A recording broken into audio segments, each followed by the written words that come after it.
Make sure that's swept up. There we go. Oh, I'm flipped around. Oh.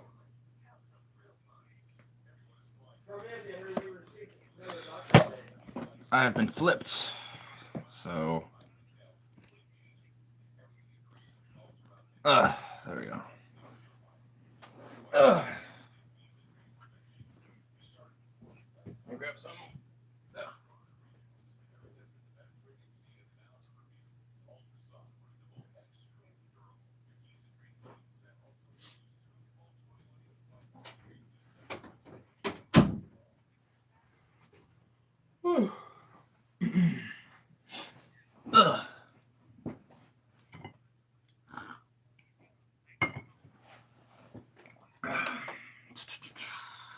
Oh shit, YouTube actually got someone to come in here.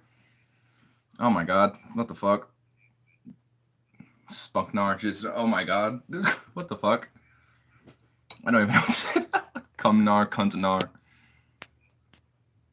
Chisna, Spunknar. Lustnar.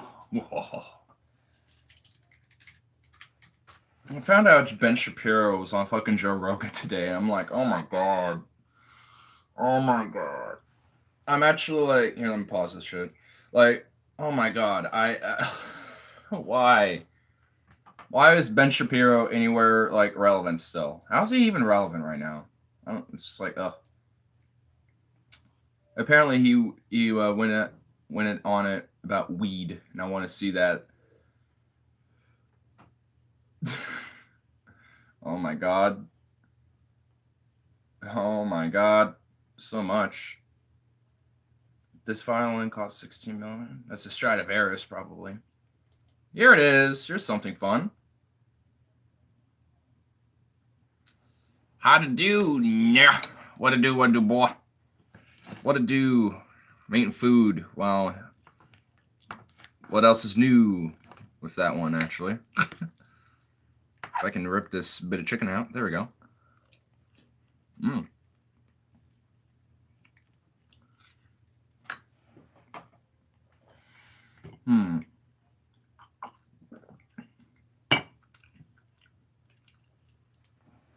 So, I'm sure you heard the beautiful Lord and Savior Ben Shapiro has arrived to the Joe Rogan's show.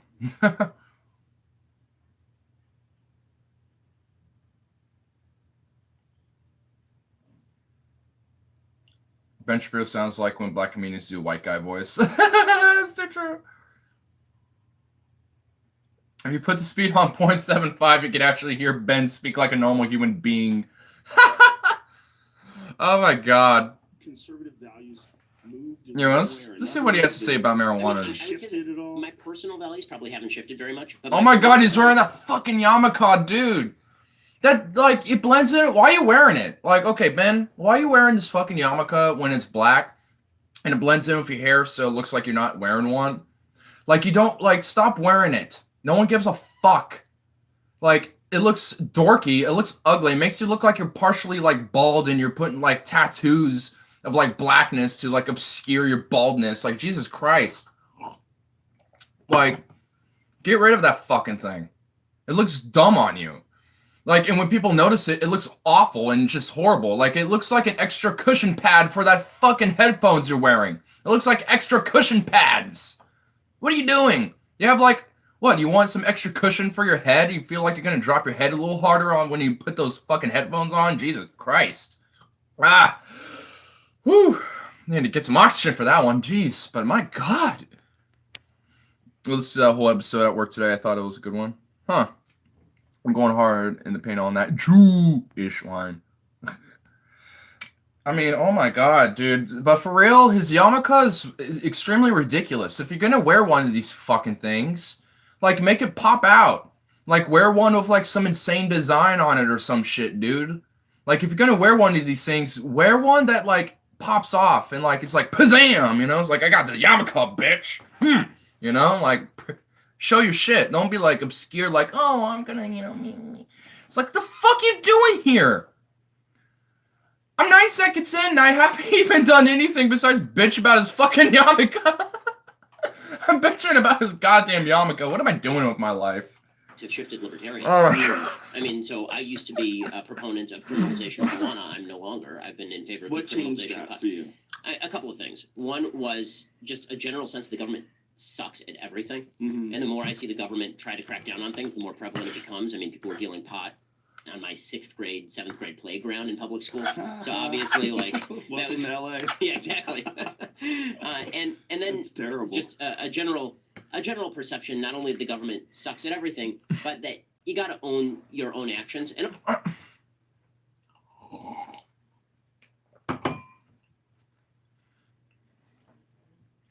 Ben claims the government sucks, yet he doesn't bitch or complain when the government works for Israel, for Saudi Arabia, for the military-industrial complex, for the big banks. You seem to kind of brush over the idea of the government working pretty well on making sure that those interests are in place and doing good. But, as soon as it's for the people, you gotta fuck off with that. No regulation, free market, blah, blah, blah. Man, are you like schizophrenic, Ben? Did you become a schizophrenic? Jesus Christ. Ben's authoritarian, hypocrite, neocon. What else is new? What else is new? Jesus Christ, hold on. I'm gonna flip this around because I look weird. I look like a dork. There we go. Now I feel better about talking to you guys. Jesus Christ. I look like I was looking away from you guys. Like, I'm gonna look this way. It's like, instead of actually like looking at you guys. Camera's down here instead of like where it usually is right here where I normally look at. So anyway, that was weird, but whatever. But yeah, there's nothing new with that. Like, what else could be new with his neoconness? Probably nothing. Like, he pretty much embodies a lot of the standard conservative position, honestly, if you think about it. Most conservatives used to be for criminalizing marijuana, just like Ben said. Now, most conservatives are for just simply decriminalizing it, if not, maybe medically legalizing it. So, conservatives are starting to push their views a little differently on a lot of different drugs. But he still doesn't want them to be just like a libertarian as like, hey, people should be able to do what they want with their bodies, which includes having drugs legalized so they can have free access to that shit. So, he's still very wishy-washy and, doesn't want to actually like have a principled stance at all on just drugs, at least for this case. It's just like, Jesus Christ. He just wants big government. He just doesn't want to interfere with private corporation monopolies. Yeah. Pretty much big government for me and for my special interest. But as soon as it's against those interests, I'm against that big government. It's like, it's like the whole concept of a big gov / little gov. I'm not even against the idea of there being like a weird balancing act with like, on some aspects be limited government and on other aspects have a strong sense of government. I am not against that idea. Like, I think that's actually kind of a good idea. Like, in some aspects, the government should stay fuck away from. And on some other aspects, I think, they should have some regulative authority and control over. Like, when it comes to, like, regulation, make sure that there's no weird chemicals or shit being put in our food and stuff like that. Or, like, make sure our waterways are clean, having strict regulations on infrastructure, stuff like that, just some basic fundamentals of at least the idea of like, some decent big gov ideas and shit. But like, to say all big gov is now instantly bad and you basically go the Ayn Rand and Cap model, like, like what the fuck is that gonna do? Like, oh, well, there doesn't have to be regulations to make sure that the water pipes aren't leaking and, the natural gas pipes don't have a weird little burst that can make the whole home explode out of nowhere and an entire family of 8 gets killed in a natural gas explosion because there wasn't any regulations to ensure that the natural gas piping and the natural gas itself is safe and able to be used as a proper use of energy instead of being a hazardous bomb inside your fucking house. Maybe if a little bit of regulation went into ensuring that a sturdy, strong home is built so it doesn't blow up or some shit or crumbles over time, and also is properly maintained over time, chances are probably will be a lot sustaining to some random old shanty cabin that has no regulation and has like a fidgety natural gas heating. I don't know why I'm always going for natural gas for this right now. I guess it's because we have a natural gas thing, which is how we do energy here. So, and also like, well, I guess natural gas and solar because we have solar panels too. So it's a little mixture of both. And I guess the reason why I keep bringing that up because every now and then the thought of those things exploding and causing a whole house to blow up tends to cross my mind a little bit sometimes, considering we do have one in our house. To be fair, it's kind of shady, kind of a little shoddy because there was a private contractor that built this home, and they decided to skim and do some loopholes and shit. So every now and then we find a little weird bullshit with this place, and we always have to deal with it. Luckily, pipes aren't a problem yet, but you know, still, there's like always going to be some bullshit, and that's the whole point of having some basic regulations, Ben. So people don't have to deal with like all this weird nonsensical shit. And for at least for drugs and stuff, that's okay to have some big gub because I don't want heroin being sold at Walgreens, for example, being laced with like some black tar or some shit. You know what I mean? I'd rather have that be like dimorphine, the pure medical grade shit that you would get at the doctors, and have that on a very small dose that you can have, you know, for a mild recreational high or whatever. Guess what? Things like that for marijuana now. I got a dispensary literally basically right across the street from me. Not literally across the street, but I mean, it's within like less than a 5-minute walk from here now.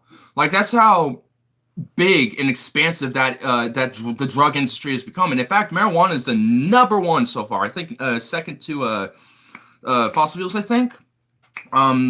Or the pharmaceutical. I forgot which one's the number one, but the one that is tailing right behind it is the marijuana industry. They're pretty much like I think they're either the first or the second largest growing industry in the United States right now. Seems like a major positive. And we had just some basic big gov regulation to ensure that marijuana being sold is safe, then there shouldn't be any problems with that, right? In fact, on top of that, there's also a minor little tax on most sales of marijuana, unless you're medical, for most states, because those taxes tend to go into funding other stuff to help the government actually kind of work in a more proper way, at least. That's the whole idea. Doesn't work like that realistically. I mean, look at our government. It's corrupt as fuck. We don't, like, do we have to go down that route? But at least with the idea and the principle of it is what I'm talking about, buddy boy Ben. And the whole idea that big gov is bad, it's just wrong and dumb. I don't disagree that big gov in very specific aspects, certain aspects like military, spying, doing covert operations, and on foreign policy. I think there should be some limitations on the government in those cases, and various different other issues. But on these issues, I'm pretty sure make sure the government's in place to ensure that we're not accidentally ejecting our shit that's potentially going to kill us, and that stuff is still probably going to kill us. Like alcohol is legal and it's regulated, but it's still dangerous. It can still kill you. But the point is, there's at least enough regulation there to where you are definitely going to be well goddamn aware that that could potentially kill you. It's on the fucking labels. It's like, oh, Surgeon General warning. This is harmful. It can cause damage to you. Like, those are on, like, cigarettes, anything tobacco related, and anything alcohol related. Do the same fucking thing for all of the drugs. In fact, for marijuana, let me find one of my marijuana things. Here. This one says, all the random shit it needs. And then, right below all the info it says here, it says, it is illegal to drive or a motor vehicle while under the influence and stuff. It's letting you know, it's like, hey, there's some regulation to make sure that you probably shouldn't do that shit because those parts are going to be regulated because of some effects that marijuana can do. Now, does it affect everyone the same way? No. But we have those regulations in place so people who are negatively affected by it can have the least amount of negative effects from it, which is why those are in place. Do you get it, Ben Shapiro? Do you get it? Fuck! Like, oh my god. Like, the whole idea of, like, big government regulation is it's not really that complex. Like, the whole, at least principle and idea is complex. It gets complex when you start putting actual details and substance policy involved, depending on what you're talking about. But, my god, the basic fucking idea should not be hard. And dumbasses like Ben Shapiro, want to push this narrative that is bad, except if it's for their own narratives, and it's just stupid. I just really like. I fucking hate Ben Shapiro. It's not even the fact that he's Ben Shapiro, or his ideas. It's just that how he fucking just. It's like how it all morphs into this like young weird embodiment of just traditionalist conservatism. It's like this weird young version. It's like a 2.0, and I hate it because I already hate the original shit. It's like like you're just rephrasing in slightly different ways and talking faster of the same rhetoric that I've heard like since I've been fucking born. Because it's like it's the same talking points that these at least old neocon traditional conservatives have done before, like the Bush era types and shit, and even the Reagan types too. Like they say the same shit. Says it in different ways and different rhetoric, the same shit. Like this is no different. I haven't even talked about the whole. I don't even know what his stance is on marijuana yet. I've just been ranting about his just philosophy and shit. My God, I didn't think Ben Shapiro would get me so intense. Fuck, but he does. He really does though. I want to deplatform. I love the fact that he went on Joe Rogan today. Honestly, I'm like, what the fuck? Awesome. Now people can just like, at him and shit. Like, he can do whatever the fuck he wants. I don't give a shit. But I'm still gonna roast him. I'll still, roast him and shit. I don't give a fuck. You can go on Joe Rogan. He could be on like fucking Glenn Beck's show for all I give a fuck and I wouldn't care. He could be on Rachel Maddow and that would be probably more entertaining than this, honestly. Oh my God. Ben Shapiro and Rachel Maddow talking together? Jesus Christ. That would be a nightmare. That'd be a goddamn nightmare, dude. That'd be a nightmare. Oh my God. Oh, I'm trying to like. Oh man. Oh, I'm trying to imagine this in my head, and it literally just sounds like a gigantic fucking shit show. Whew. Oh man. Oh man. That just seems interesting. I'm going to pull the chat up here really quick. Oh my God. The meta protein, bro. That just seems interesting. I'm going to... Okay. Oh my God, those eyes are intense. Bricks train that will have natural gas explosion, but it won't be from a pipeline. Oh! Damn. I just ordered a copy of Eternal Undying Love off of Amazon. Oh my God. I'm gonna read it on the plane once it arrives. Oh my God. He actually bought Eternal Undying. You gotta tell me, dude, you gotta tell me how that, you gotta tell me how it is. You gotta tell me how it is, dude. Oh my God. I've heard so much about Eternal Undying Love. I don't even know what it's about. I know it's by Keane. I know it is by Brett Keane and shit. I've heard so much, but I don't like truly know what's within it. I kind of want to buy it too, dude. I'm being kind of serious. I would buy it too, just out of sheer curiosity, just the sheer curiosity and just wondering what what could be in there, dude. There's only 10 copies left. Are you fucking kidding me? There's only a limited number of them. No shit. I thought they were continuing to make them, which is why it's been on. Like I thought they've been making them like for a while, just because there's been so many fucking. It's been so long. They're not like they're selling like hotcakes, but it was a limited print. They print them in batches based on demand. Okay. So there's they probably made 30, and those 30 have not been sold, and now they have somehow 10 left. And they're like, well, we could probably make more, but we don't know if there's going to be a demand or anything. The copy sent to TJ was apparently in a public library somewhere.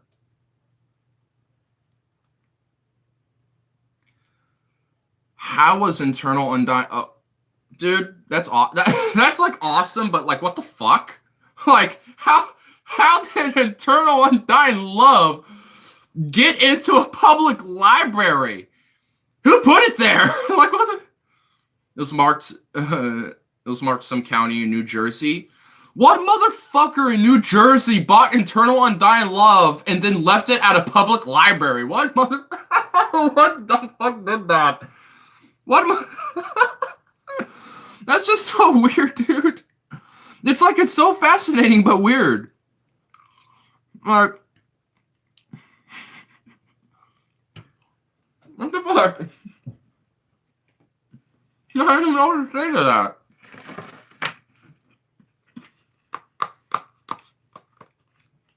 Like, what do I say to that? This is like, what? This is like, what? How, like, what do I do? Like, what? Huh? So weird. Oop, pop out. Yeah, there we go. Have chat pop out. Bam. Now we can listen to shit and look at you guys. Also examining more of the evidence about the impact. All right, let's bring it back to 2008. Brett was still living on in the 90s. All the characters are named Trent and Reznor, and everyone wears a trench coat and quotes The Cure and The Crow. Oh my god.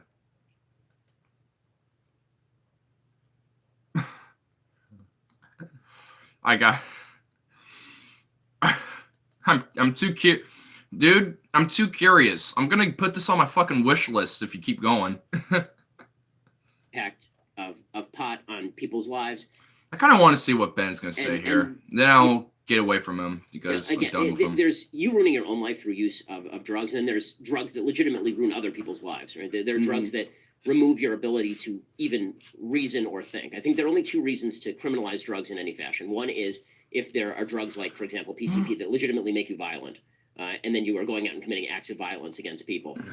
Alcohol could do the same thing, so we're going to criminalize that?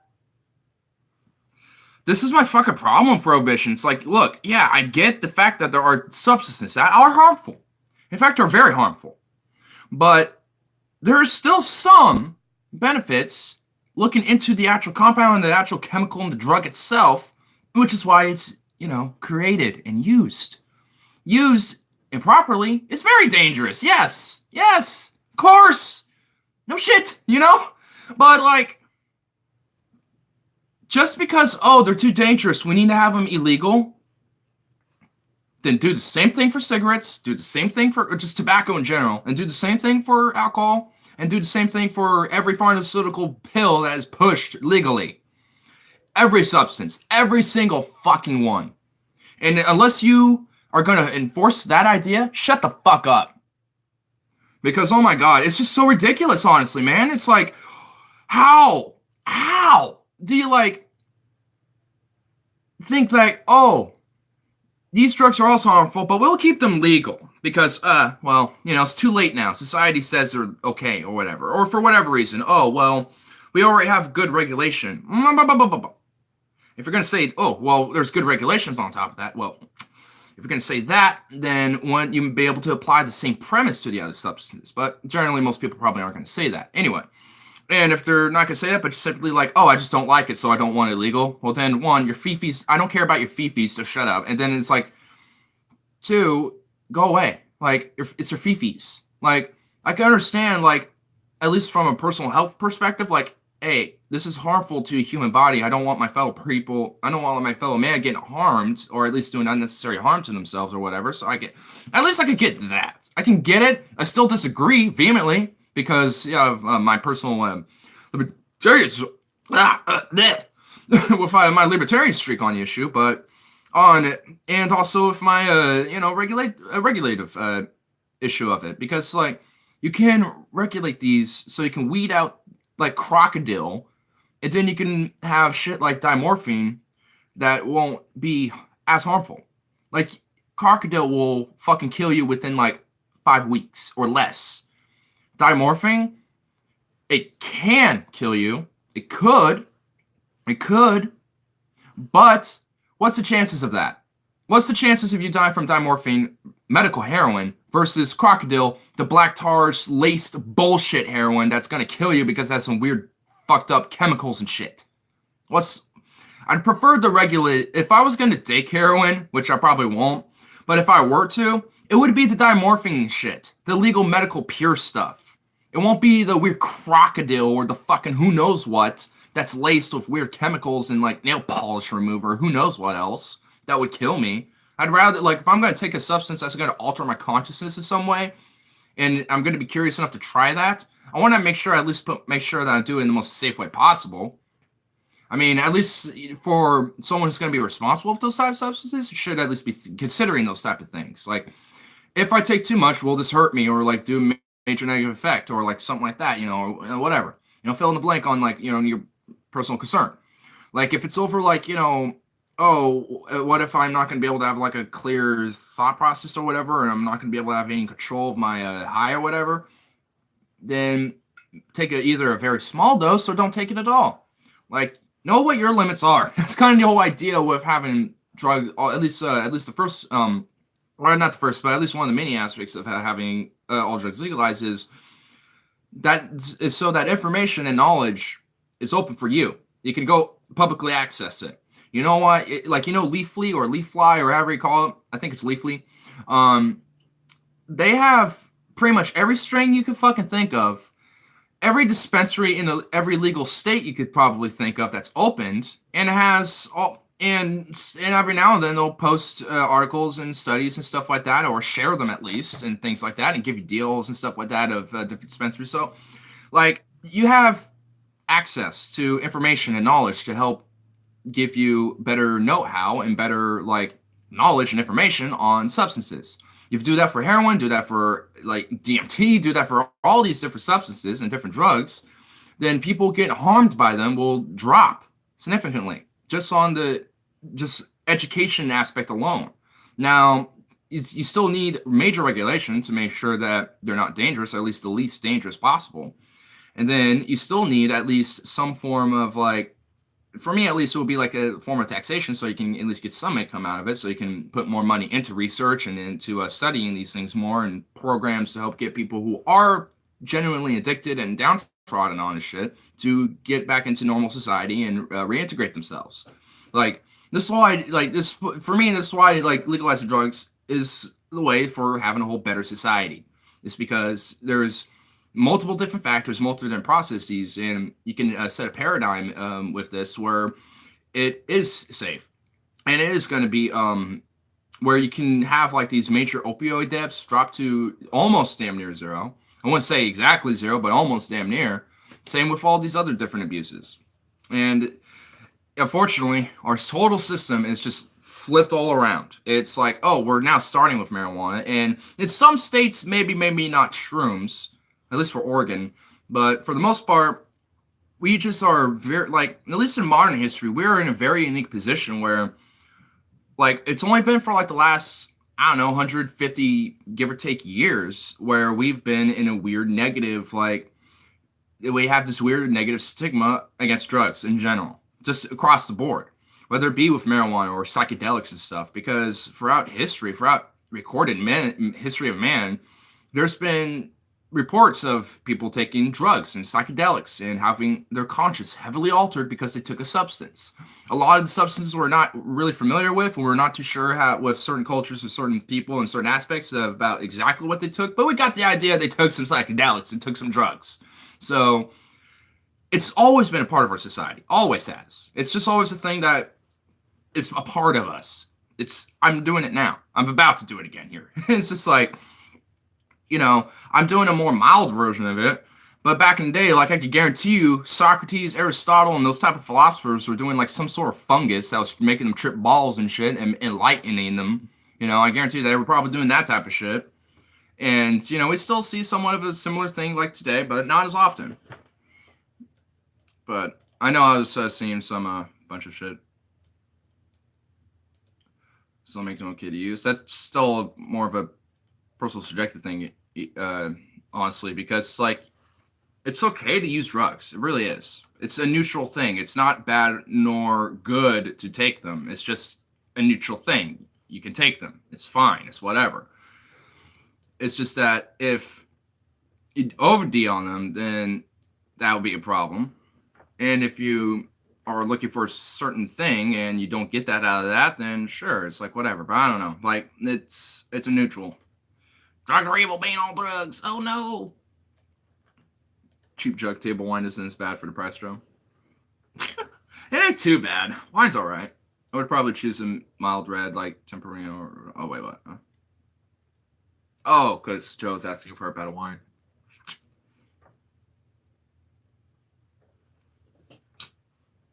But, yeah. I could throw some examples in too, because I know with Switzerland. I almost said Sweden for some reason, but Switzerland. What they did is recently they legalized heroin. Not recently, I should say. I forgot exactly when they did. I can actually look up.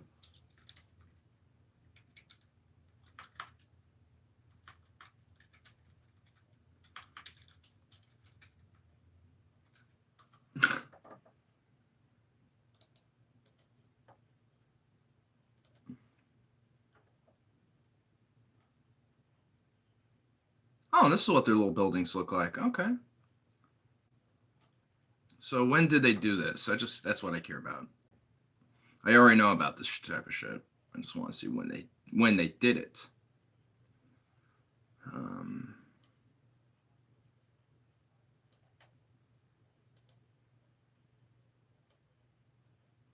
So they opened their first injection room in Bern in 1986. So that's when it first started.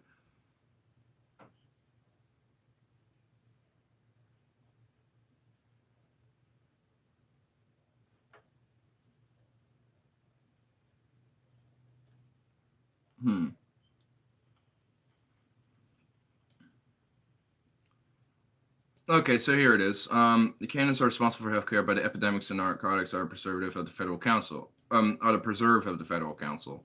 On May 13th, 1992, it approved a 5-year trial. Dreyfus told me we adopted temporary emergency legislation that can't be voted down. An example of Swiss pragmatism. I'm trying out a policy even before the laws change. We're a small country and government here is largely by consensus. Which basically is another way of saying we basically bring idea to all the people and we let them vote on it. Government's pretty much like literally, not literally, I would say, but for the most part, pretty much people ran. I mean, you still have votes and still have actual officials and agencies and shit, but they just have a different way of like, hey, here's how we're going to work. And I kind of like the way they work a little bit. I like their more direct democracy-esque style of working. Anyway, it's influenced by Calvinist culture. Okay, whatever. Half countries clearly find it more difficult to tackle diseases such as drugs or the end of life. Four pills policy. Prevention, therapy, risk reduction, and repression. 94. So 1994, the first injection centers for prescription heroin opened in most German-speaking Switzerland. Today, the centers, including one in a prison, are managed by public hospitals and private clinics supported by the state. So legalized via the state. And regulated and operated by via the state. So this is legalized taxation and regulation of heroin is what Switzerland did here. Despite the opposition from the far-right Democratic Union of the Center and some members of conservative liberals and the Christian Democratic People's Party. Oh my God. Why are like Germanic political parties always like Christian based? There's like the German Christian Democratic Party. The Swiss have a Christian Democratic People's Party. Jesus Christ. Like, why does everything have to revolve around that? Go away. Go away, theocrats. The Swiss have approved this policy with votes in 1997, rejecting a proposed repressive policy by 70%. 1999, proof in the federal order formally establishing the PEEPS program by 54%. In 2008, approving the 4 pillars policy by 68%. So everyone since then has been in favor of keeping it legalized and keeping the programs operational. So, yeah, which kind of enforces the idea even the most conservative of Swiss parties are, while seem to lobby against it, like last second are just like, fuck it then. Fine, we'll go along with it. Still, and there, throughout the whole case, seems like there's a variety of different, lobbies and shit that go against it and stuff. And depending on the issue, it seems like there's a little contention. But overall, it seems like the general consensus is this is a good idea and we're keeping it. Dennis Prager. Oh my God. Dennis Prager's in here. Don't make me call the Anti-Defamation League. Evil, but I'm liberal, but I'm good. Well, oh my God, what the fuck is going on in this chat right now? What the hell? I just have like the zoomed in faces of multiple men. Liberals is just another label trying to put a group in a box, bro. It's just what it is, bro. You actually are kind of true, though, a little bit. I mean, I don't like labels, at least not anymore. There was a point where I'm like, I like labels because it helps identify who you are. And then I realized, oh, labels suck because labels themselves are identifying you and not you identifying with that. I realized, like, oh, this is actually a reverse, like, not actually, it's not actually, like, helping me tag myself with what I am. It's more like I am tagging myself because a label wants it to. So I'm just like, oh, fuck this then. I'll just be whatever I damn say I am, which is just me.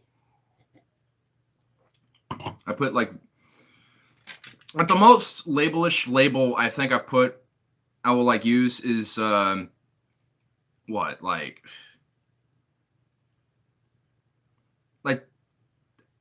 and they're probably the most vaguest ones, too. Like, left and environmentalist and, anti-imperial. Like, those are the only 3 labels I could, like, truly give myself and feel like I'm comfortable giving myself those labels, because at least those are accurate, but there's nothing much else I can really think besides that. Like, I can lump myself and be like, yeah, I have a lot of similarities to this label, but I'm not really that label, so I can't really call myself that. But I agree with enough of it to be like, yeah, I can call myself that. This is like, fuck that. No, thank you. Varga loves the environment. Well, yeah, so do I. How are we going to live if we don't have an environment to sustain ourselves on? I mean, come on. Like, I mean, to me, that's just a common sense idea. It'd be like, you should love your environment because it's what helps you stay alive. It's like, the reason why you're around is because of the environment you're in, right? So you want to protect and love and make sure it's good, right? And adapt it for us and adapt to it and have it adapt to you, and like an equilibrium, like nature nurture thing, you know? Like, there's a whole big, like, it should just be common sense to be like, I like my environment. We should help it. We should cut down Main Street. Oh my god. Who is this guy? Who is this Dennis Prager, dude? I know of the Dennis Prager, but I know you're not the Dennis Prager. I know you're not Dennis Prager, bro. I know you're not. However, this is interesting. What are those sunglasses? Like, what are those? I'm gonna, like, hold on. I'm gonna look at those really quick. Go to channel. I just want to see what are those? Are those just red circles? Oh, those are red circles. Oh my god. Oh my god. Oh my goodness. What the fuck? All right. I don't even know what to say now. We're to the point where the trolls have invaded. Like, yesterday I was thinking that I would have the trolls, but today I'm having them. Yesterday wouldn't have been a perfect day. You missed it. You missed a good chance yesterday. Dennis has an empty channel. Well, the Dennis Prager, he doesn't. I mean, the Dennis Prager, like Dennis Prager, like, he definitely does. God made trees and human beings, therefore we should move trees. Otherwise, is to be liberal, which is evil. With that logic, should God made humans and trees, so the trees should remove the humans. Thus, saying anything otherwise would be liberal, which is evil. Because God made trees and humans, and therefore trees should remove the humans.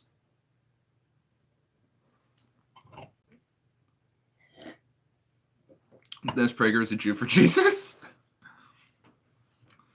It's a religious organization namesake for Jews Christian. Oh my god. Was Jesus a Republican? Yes.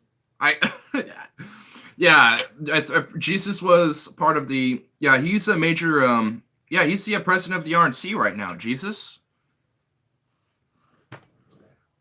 Yo, what up? Stefan, you are in for, just look at the chat. Stefan, don't look at me, look at the chat. I am just going to sit here and just watch you guys. You are my entertainment right now, just saying. I don't even need Ben Shapiro. I have Ben Shapiro in the background, but I don't need him right now. It's all good. I'll be right here, just chilling. Jesus was against liberals. What the fuck?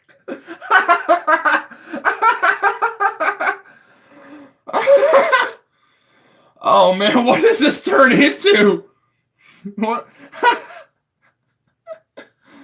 Oh my goodness. What? I'm not high enough for this. Hold on. Fortunate 500 companies made it to where they are because they have good. Fortunate 500 companies made it to where they are because they have good ethics. One of my roommates. Your roommate's probably not the most wisest of roommates, or has very shitty ethics. I probably would think the latter, but his chances are it could be the former. And if it's the former, just educate him. But if not, then he has some shit ethics, and you should be concerned. But yeah. But is the left evil, left evil? Is the left evil, left evil? I'm not the left, and I'm good. Therefore, the left must be evil. I can't. And the funny thing is, that's the actual logic of some people on the right. Oh, roommate says monopolies are good because they treat their workers well. That's just what? That makes no sense.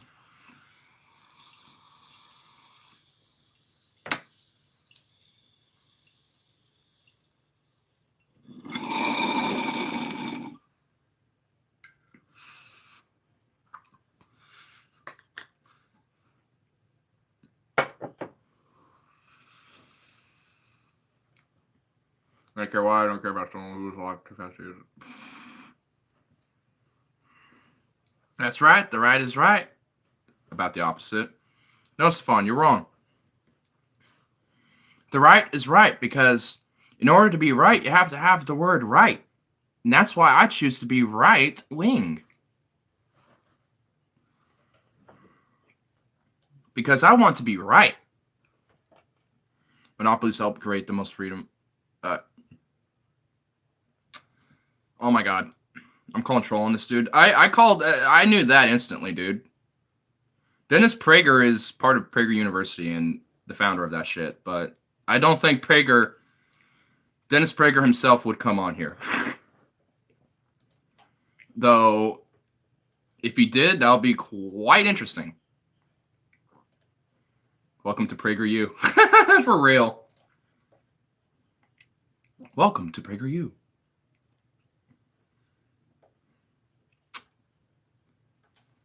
All right. Ben Shapiro on your take of marijuanas. I don't even want to deal with you anymore. I have become disinterested. Uninterested. I don't want this to become a whole fez. Why you can't argue with a leftist. Amazing! Oh my god. My chat it has become just this, I don't even know what. Some universities where people can't afford to throw away thousands a year. I think, I don't know. Let's go with that. I'll say that is what PragerU is. Why you should be a nationalist.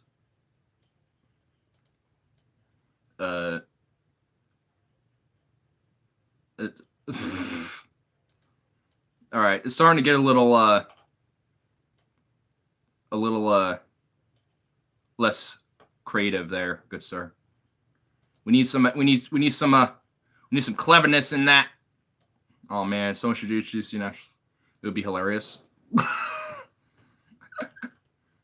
I mean, like on some level, I am to an extent, but not like entirely. Which is why I don't call myself that. The funny thing is, most are nationalists to some extent. Because I mean, the whole, like, if we want to delve into national, I guess we could talk about it. But it's like, because it's a very tricky thing. Because I don't think, because like I think like nationalism in itself isn't necessarily a bad thing, but and that's the big thing, is the but.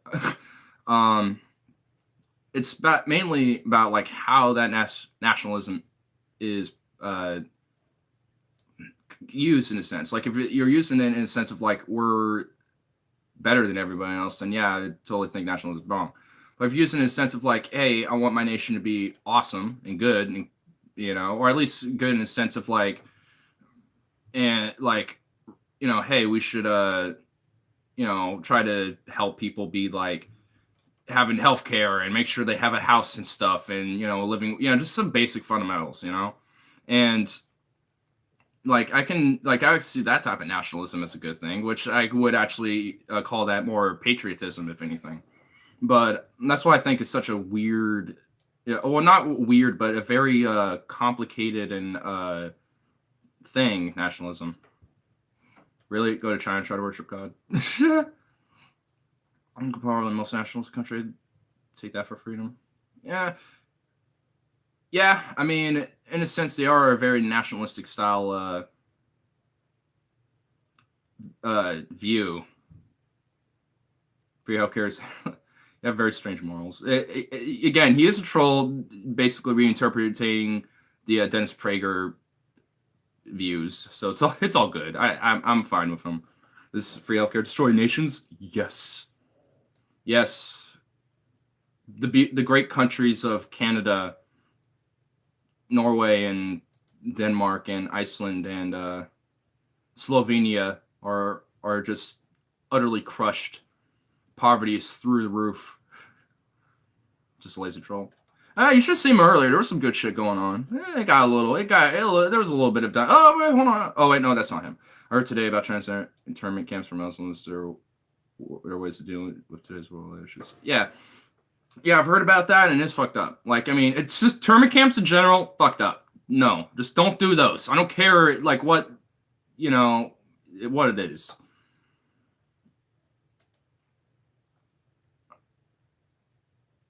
I'm an industrious liberal that is not left wing. What?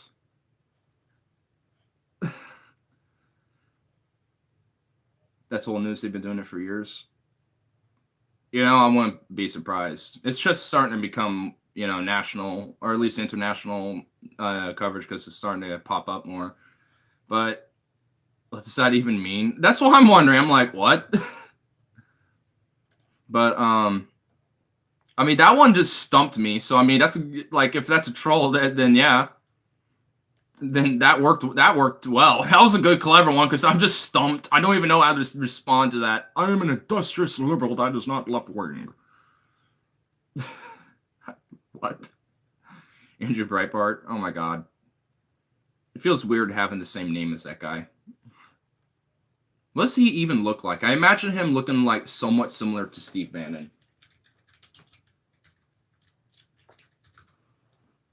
Oh my god, this guy does look almost like Steve Bannon.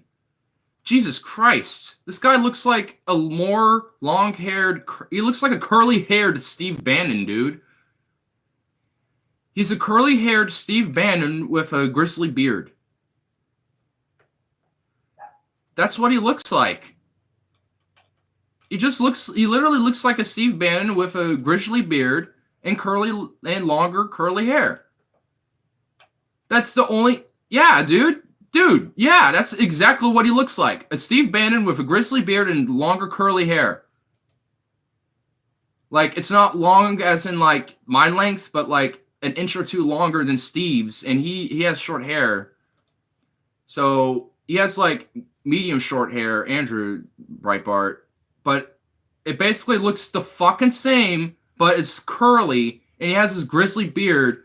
And he doesn't have all these ugly, disturbing blemishes, or at least not as much as Steve does. Steve has some awful, disgusting blemishes on his face, but this guy doesn't as much. He just has a grizzly beard, and it's a neck beard too, on top of that. Like, he has a neck beard. That's what, like, he has a grizzly beard that would look good, but he made it a neck beard. He has a fucking neck beard. And it just makes him look up. It just makes him look ugh. Oh my god, this is a good. Oh my god. Oh my god, this is awful. This is so sad. Oh my god. Oh, that neck beard. Oh, I'm not even gonna show you guys. Y'all don't even deserve to see that. Oh man. Oh, that's like some trauma right there, dude. Fuck me. Woo. Wow. Oh. All right. Wow. He really does look like fucking Steve Bannon, just with a neck beard and long curly hair. He just, oh my god, he just looks like a clone of Bannon that was botched. Oh. Oh. Oh my god. Oh, why did I look him up? I regret that now. I'm opposed to neo-reverse libertarian who's economically agnostic and socially a unicorn. That is my philosophy. I totally agree with that one. What the? Oh my god, this is getting like meta. What the fuck? What the hell? I need like a drink for this, and I don't even have one at all. This is one of our SJWs. Yesterday, leftists usually first economics. I mean, there are SJWs that are on the left, but they're also on the right too. Just though on the right, they're not called SJWs. There's not like a specific name given out because they all kind of are all over the place. I mean, people on the left are all over the place too, but for some reason they get one entire name, SJW.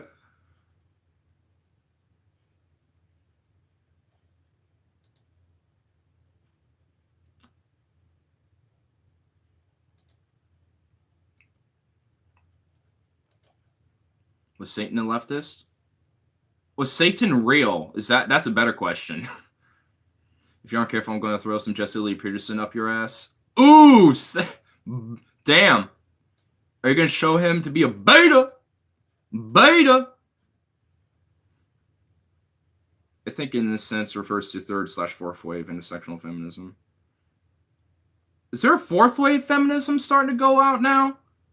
Like, are we still in the third wave? Do they already have a fourth? Like, there's some decent, like, distance between these waves of feminism and shit, and like the first two were good, but aren't we just in the third one right now, and it's kind of like starting to fade out a little because it's not as relevant as it used to. I think of him as the unicorn economics Republicans always rave about.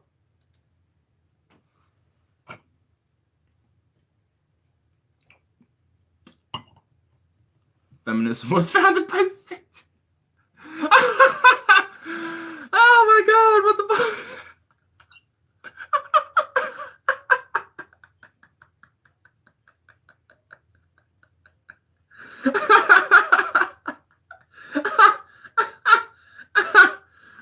Oh fuck. Oh my god. Oh man. Stop. Okay, this is getting to be too much, dude. Holy shit. It was a leftist against. Oh god. Oh my god, I can't do it. I can't like, oh my god. Ooh, oh shit. Oh my god. Alright. Oh man. Oh, whew. Whew.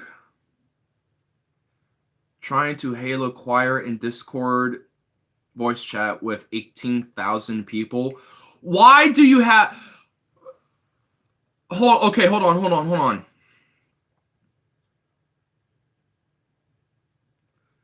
Discord can allow you to have 18,000 people in a voice chat? Why? Why would you do that? Why? Like, oh my god. Okay. I'm honestly dead ass curious. Oh god, this is gonna be cringy, dude. This is gonna be so cringy. I guarantee you this will be cringy. I'm gonna turn it down first.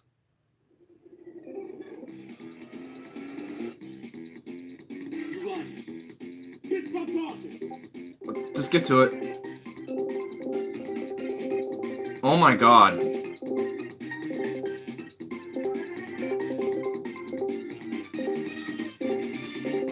Alright, fuck it, let's get it, boys! Alright, get ready, we're gonna sing the Halo thing. You know how it goes, oh my god. Yeah, you know. Attempt 1.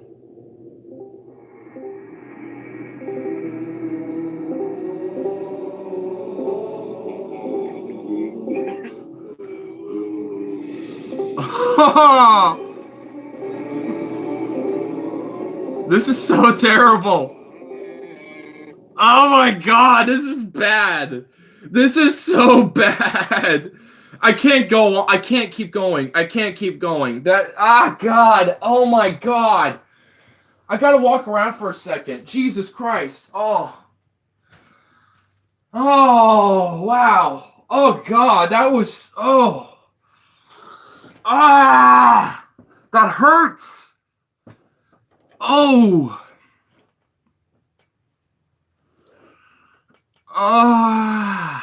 What are the KKK leftists? Oh my goodness, that one's too easy to answer. And Stefan already answered it. Okay, I'm getting away from that. That was, ow, ow. What, ow, why? Who in the right mind thought, why? Why?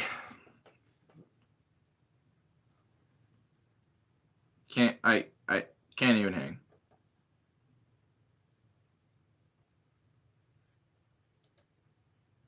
Have nothing to say about it. Joe, I don't know if you have anything to say about it at all. About any of this. Oh my god. We're not even an hour into the stream and we're already just have devolved into this insanity, dude. This must be a new record.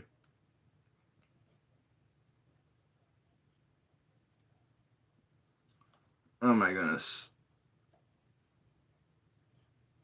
There's actually something I totally forgot there was something I was gonna look up.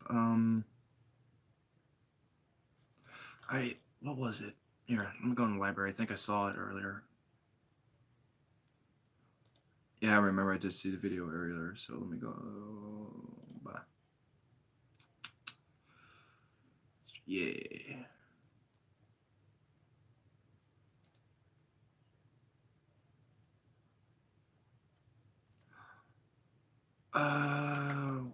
Where was it? Oh, there's that. I know we're gonna have to look at that. And oh, there's that. I think that is a video. And then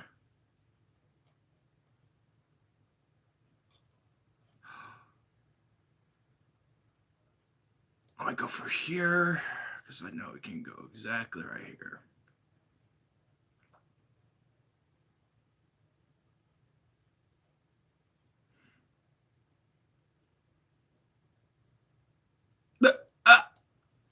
Oh god. Oh, I knew I was gonna have something good going in here.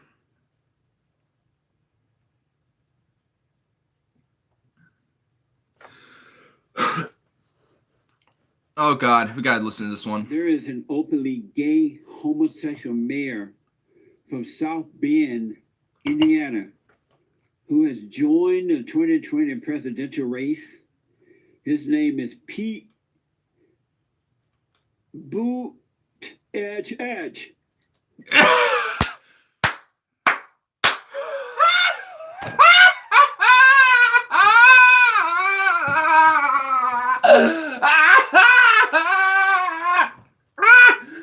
Oh fuck!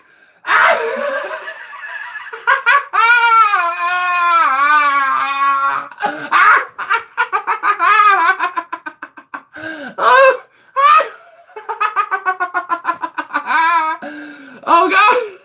Oh god! What the fuck? He can't say. I can't even say his name.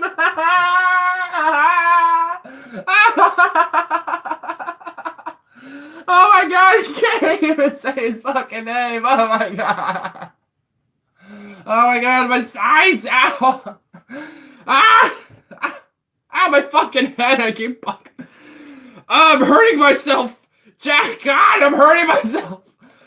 Oh god. Oh fuck.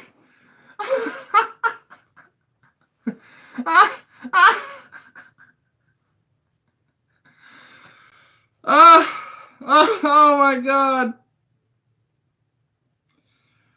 Oh my god. Oh my god. Gays are left this, therefore part of the KK. What the fuck? No, don't. Oh my god. No.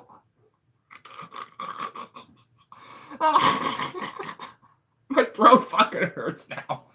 Oh my god.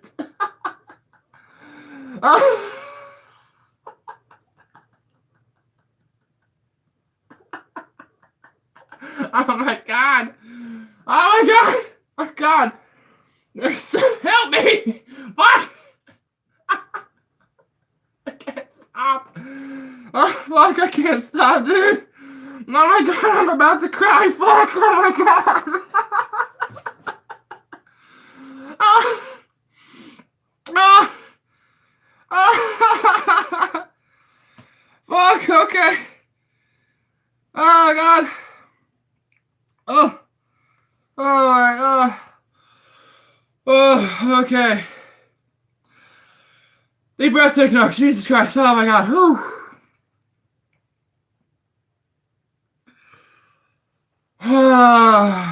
Oh my god.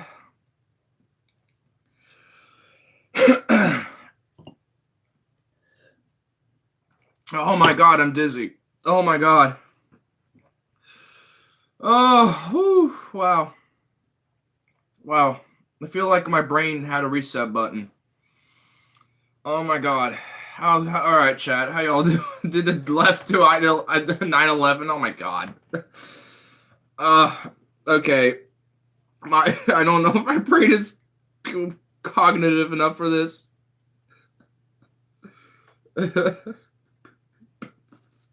I'm not even.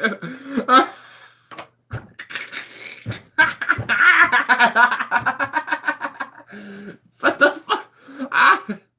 Boots, edge.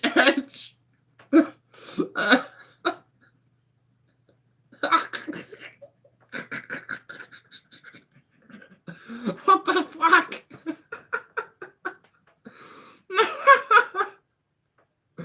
Oh my god, okay, that's enough of Jesse Lee Peterson for today. I think I've had enough. Oh my god. I've had enough. No more. Okay, I think I'm good. Oh my god, I think I'm good. Oh my god, I think I'm fucking crying now, dude. Oh my god. Oh man. Oh man. Oh man. Oh god. Fuck. I need to take a break now. Oh my god. I can't even pay attention to the chat right now. I don't even I don't even know what's going on over there. Well, the terrorists coming from Saudi Arabia's far right government, so no. Islamists of the left. Oh my god. I can't even hang, dude. I can't even hang. Oh man. Oh my god. Oh my god. Steam. I'm just gonna pull up Steam and just browse for Steam for a second. I'll just see what's going on here. Fuck it. Ooh, Tropico 6. What? It's out now? Fuck yeah.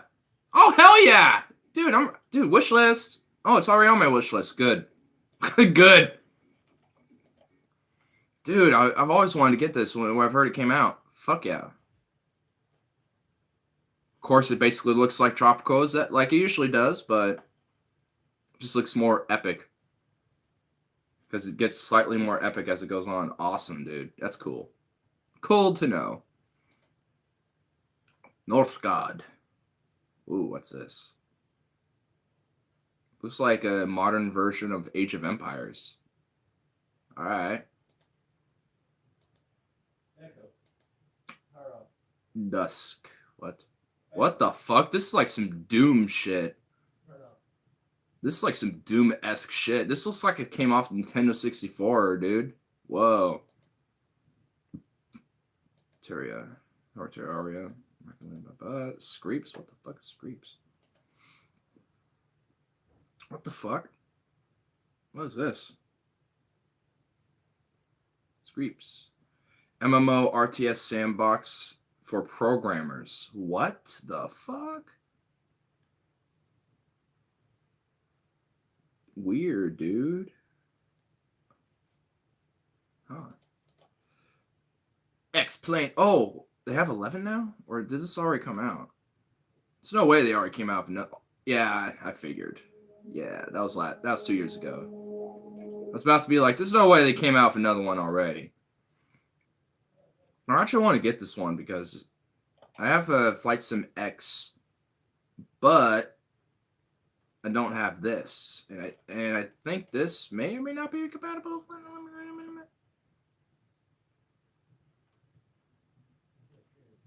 I could stand while playing this. Why would I stand? Play area, seated or standing. Why?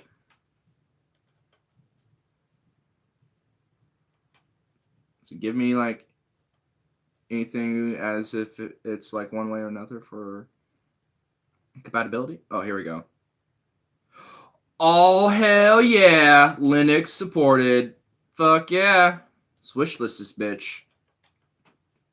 All right. I think I'm good now. All right. Back. I'm out of that now. All right. What's going on? All right. This is right that we're all up in the ass with religion. For the most part, I would say that there's people on the left that do kind of, suck up to Islam a little bit, which I find very fucking ridiculous. But, I mean, there is some of that happening. What are we going to do with all your free time after 420? I don't know. I don't know. So somebody.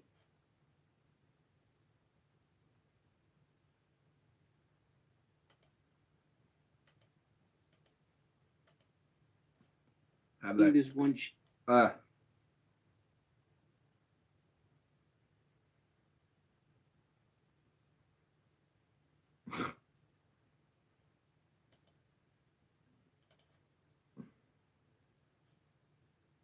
That was right Nice over. at a political commentator for the young T that he became scared and ran. You can't run on the Jesse Peterson show. You know why? If you run from Jesse, this song is for you. Oh my god, what the fuck, Jesse? What the fuck? What the fuck? I said I'd not have any more of them. What am I doing? Go, no, that's not, no. Oh my god. Oh, Jesus Christ. Looks like everyone left. What? Oh, is the chat all gone? Yeah, well, it seems like people are still there. I don't know. Miss Lonely, I am so lonely. Has it been like 2 hours yet? It's been 2 hours yet. Oh, it's only been an hour? Oh, fuck. Oh my god. I've only been doing this for an hour. Wow, today feels like I've done this for so long. Oh my god. Oh. I just feel so defeated right now. Did 5 hours yesterday. I didn't even mean to, too, dude. I didn't even mean to do that. It just did. I'm not doing that today, though. Fuck that. Oh my god. Ugh. The Neptune War, every seashell. What? The Roman Neptune War. Roman Emperor Caligula challenged Neptune to war while preparing for a possible invasion of Britain. Oh my god.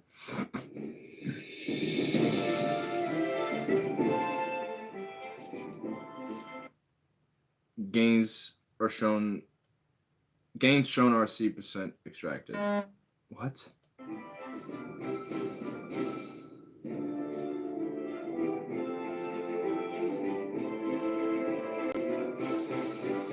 What? Neptune's surrenders land in Rome annexed the Mediterranean, Caligula's mind. What? Neptune surrenders, letting Rome annex the Mediterranean in Caligula's mind.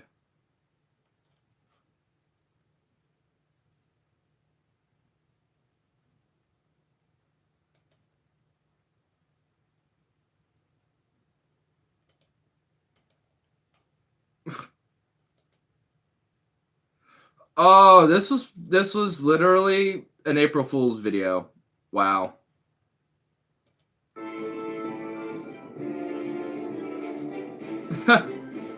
Okay, I'm not gonna lie, that's kind of funny. That's kind of amusing, considering that Caligula was a literal, like, lunatic and a nutball.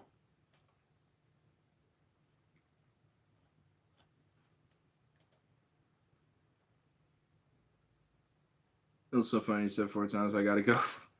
I know, dude. Finally passed out and you went 20 more minutes. Yeah, I just kind of, at that point, was just kind of bullshitting, and I'm like, I'm out. I'm getting out of here. Jesus Christ.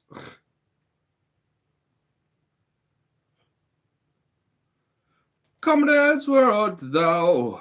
I have no idea. Comrades, where art thou? You're missing.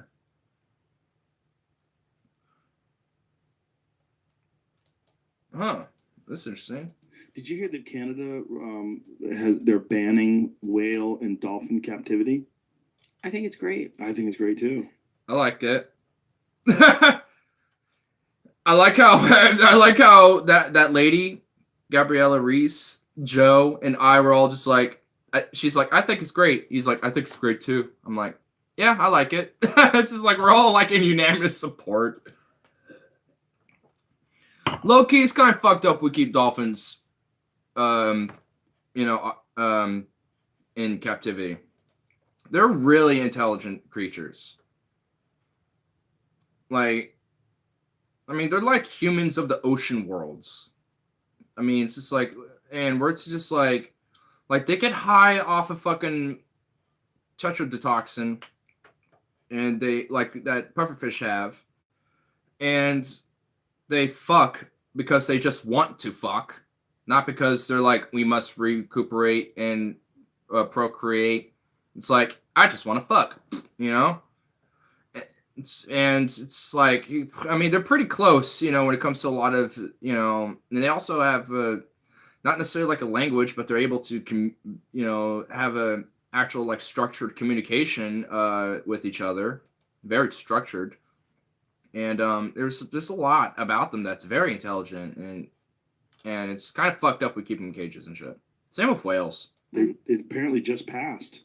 I mean, how about Blackfish? One documentary, and it like kind of, I think, initiated a movement. Oh, for sure. Oh, I yeah. didn't know. They needed to see it in a digestible form instead of having to go seek it out and read articles about it and news reports. Instead of that, they get to see it. There it is. In a very digestible form. And you go, oh my God, this is chaos. This is horrible. Yeah. This is an atrocity. You're taking these incredible animals that are probably some of the most magnificent creatures that evolution has ever created, and you're putting them in a fish tank. You're putting them in a swimming pool. Yeah. Their fins go Well, limp. yeah, that's It's crazy. Well, and actually, if you think about it, the killer whale, I mean, that's the king. Yeah. There's Mhm. a crazy video that I just watched yesterday of one killing a beach seal. Oh. It injured the seal, and the seal tried to make it over and it literally beached itself, smashed this seal, and there was just blood everywhere. And these bunch of people were standing around watching it, going, "Holy shit!" Yeah. And then it flopped its way back into the water and swam off. It didn't eat it? Yeah. Okay, good. Yeah. Well, that, Damn. Yeah, killer whales are pretty much the fucking king.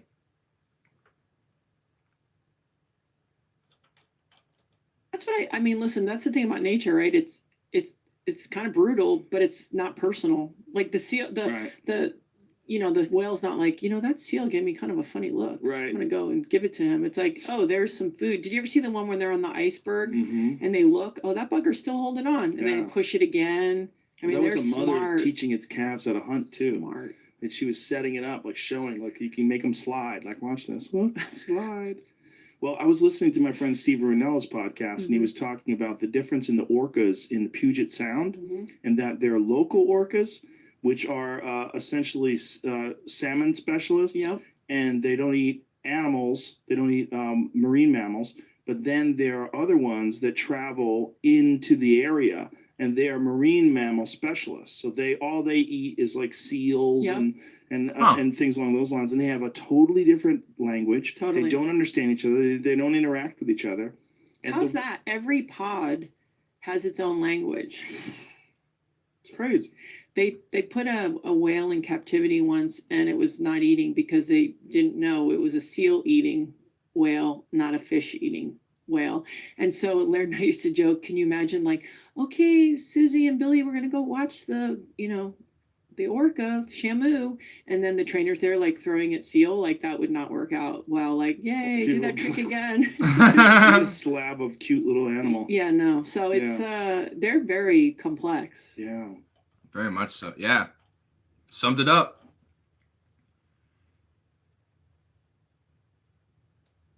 As I mentioned, a key player in the equation SeaWorld. Oh my God. For real, dude. Canada ban Justin Trudeau next.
I had to send some of that real quick. Why am I going for there? That's going to take meta ages. Here we go.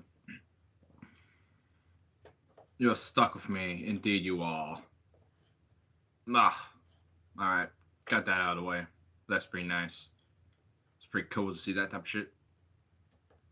Chernobyl official trailer. They're having a movie trailer on Chernobyl. Oh my God. That doesn't look... Oh my goodness. It looks not weird. It just looks weird.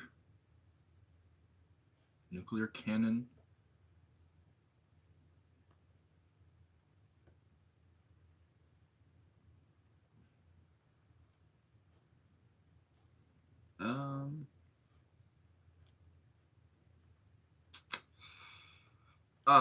Well, are we at this point?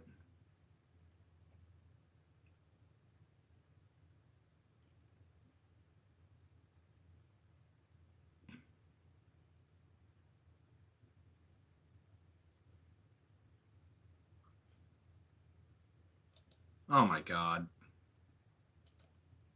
We begin in Brunei, where new laws based on a strict interpretation of Islam go into effect today. The tiny religion's not a problem. country on the island of Borneo has captured a lot of global attention, not the good kind, for the punishments it intends to carry out.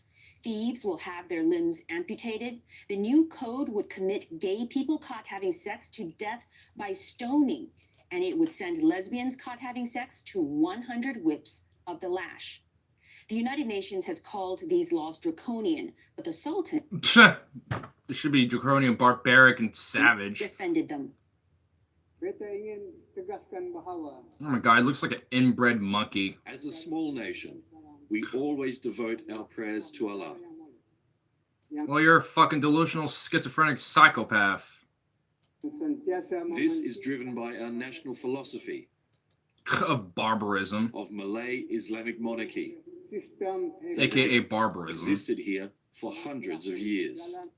and it should finally die off.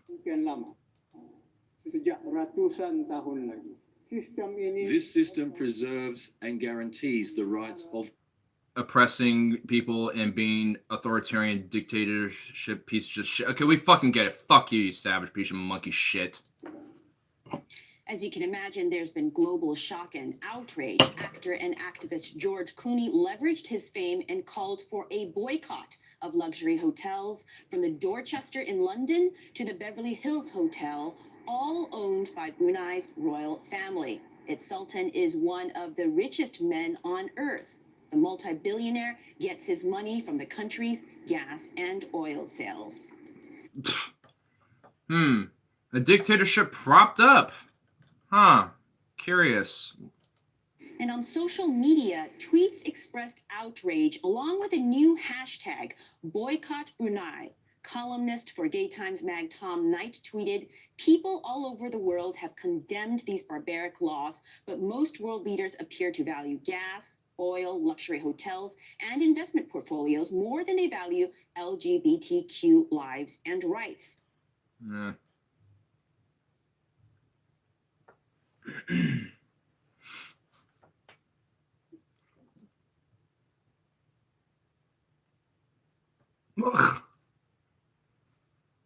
Clint calls me out. Children lie me. What the fuck?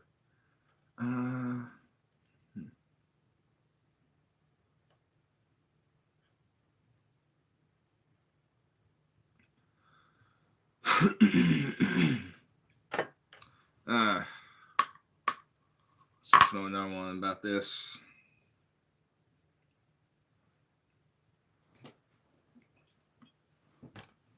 Got nothing better to do right now than very moment time too. Shit, Billy the Fridge is streaming, boy. This boy be streaming. Billy the Fridge boy be streaming. 3 plates. Fold the food. I'm hella rude, in the nude. Come unglued. Attitude, and I'm rude. Big Bill Fridge. That's the dude. It's terrible. Luscious curls. Dude, my curls are getting so long. I don't know what I should do with my hair. You should keep that shit going, bro. A couple friends that are like, cut your hair. And then I have other friends that are like, don't cut your hair. And most of the girls are like, don't cut your hair. And I'm like, oh, fuck, I fucked up bad there.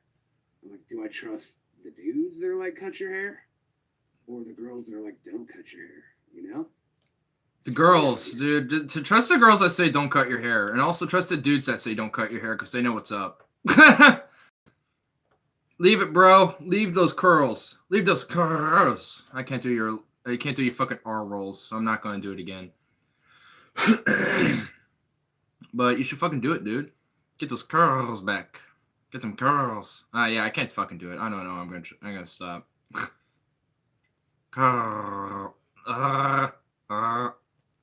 Fuck.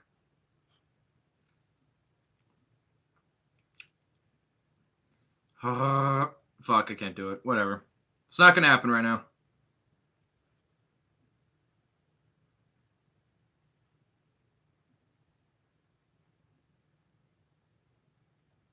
Why am I getting these 10-hour things?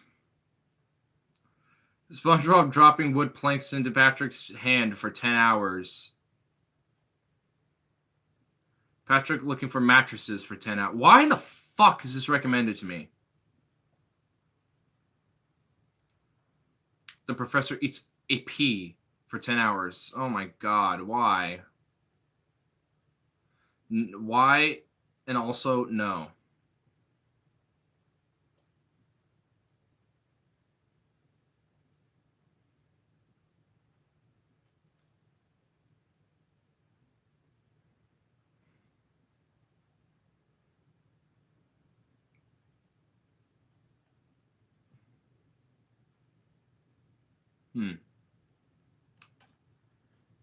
Well, not much going on here. Fine then. Fine. I'll just smoke my weed and just go away now. What the fuck is this? Biggest bonsai charger? Oh my god. I'm getting recommended dumb shit now, YouTube. Go, stop. Stop. This is just stupid.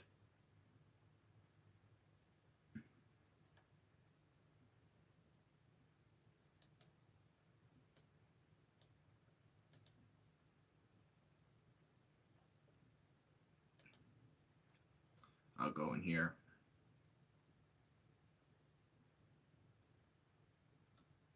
A meteor of the power of 10 Hiroshimas exploded near Russia again. This is Anton, and in this video we're going to be talking about impacts. Now, if you look at the surface of our planet, and then if you were to compare it to the surface of our partner, the moon, you'd realize that moon seems to have tons of craters. So why is it that we don't seem to see these on the surface of our own planet? Now, you may already know the answer to this, but one of the biggest answers is that, well, first of all, our planet has a lot of liquid water, so when something falls into the water, obviously it's not going to leave any craters. But at the same time, one of the biggest reasons is actually the atmosphere.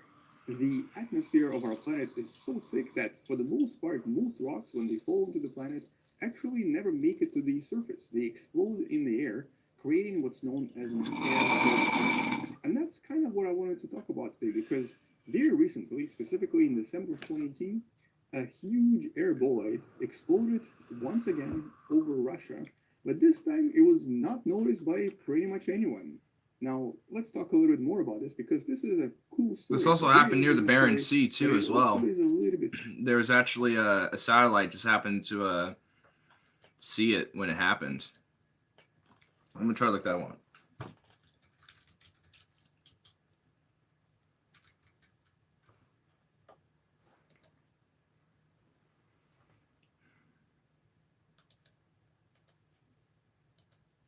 Is in geostationary orbit, so the Earth doesn't move much, and the clouds are only moving at tens of miles per hour over the Earth. But the moon energy in log kilotons. So the lowest ones there are about 100 tons of TNT, while the largest ones are measured in yields of hundreds of kilotons of TNT equivalent. So the Hiroshima bomb was about 18 to 20 kilotons.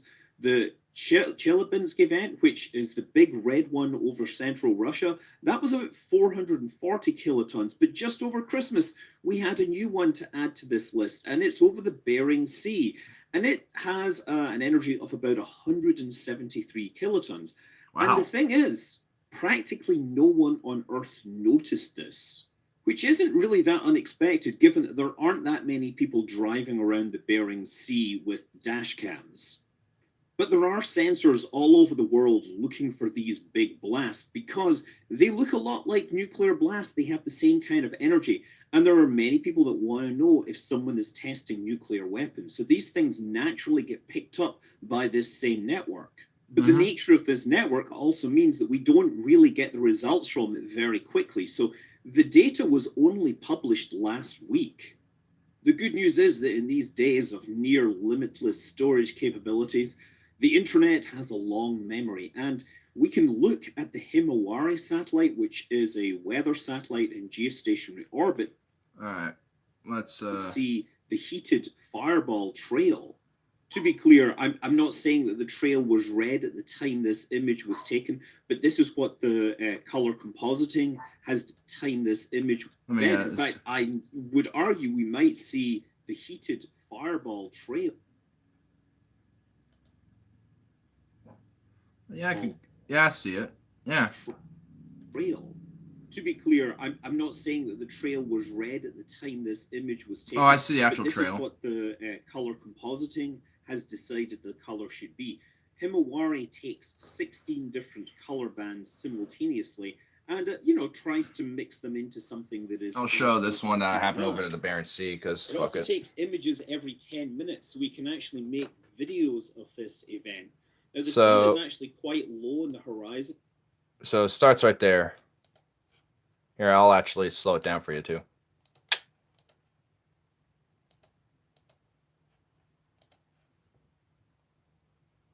right there. That's where it happened over the Barents Sea. And it just kind of slowly fades off and shit. Let's kind of go back a little bit so we can see it again. It's because why not? So you got that. Oh, by the way, there was the moon. Just letting you know. That was the moon, if you're wondering. But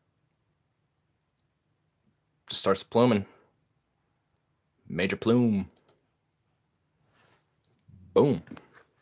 I guess we also had a meteor that exploded near Russia too. So first of all, here is the only known video of this event, and it's not even the explosion. It's just the actual trail left by. Oh, it's the same video? It was approximately 10 to maybe 14 meters in diameter, and was approximately 1,700 ton, I believe.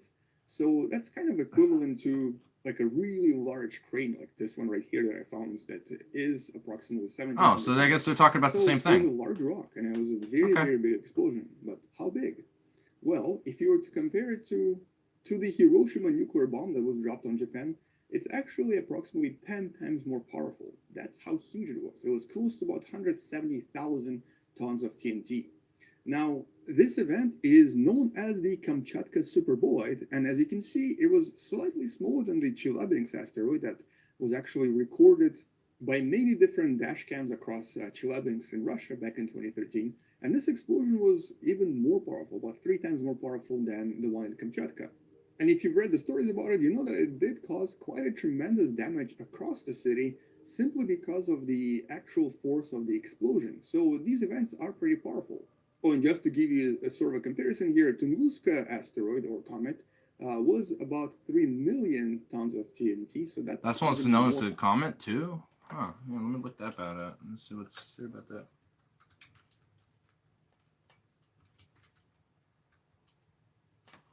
Comet theory. Oops. I accidentally.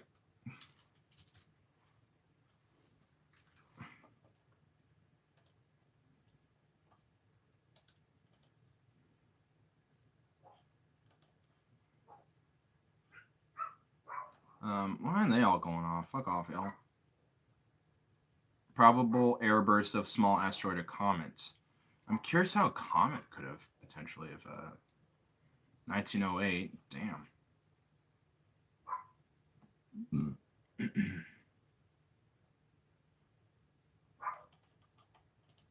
Shit up. Damn, some trees that were fucked.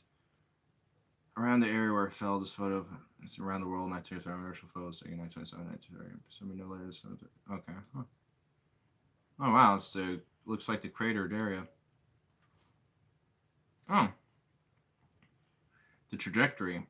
In locations of 5 villages projected onto a plane of normal air surface and passes through the fireball's approach path. Okay. Epicenter. So it basically just it came in between like near Vietnam and Bodaibo. It just went damn son.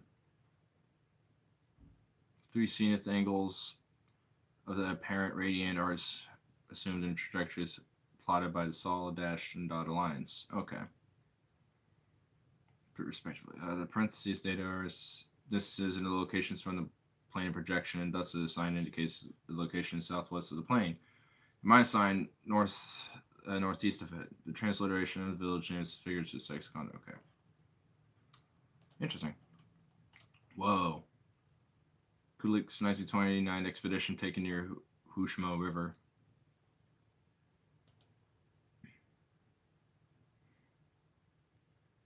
What the fuck? It's an absurd picture.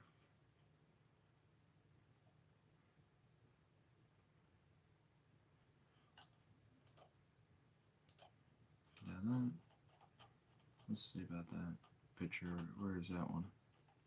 It's not even in here. Whatever. Don't know why I showed that picture then.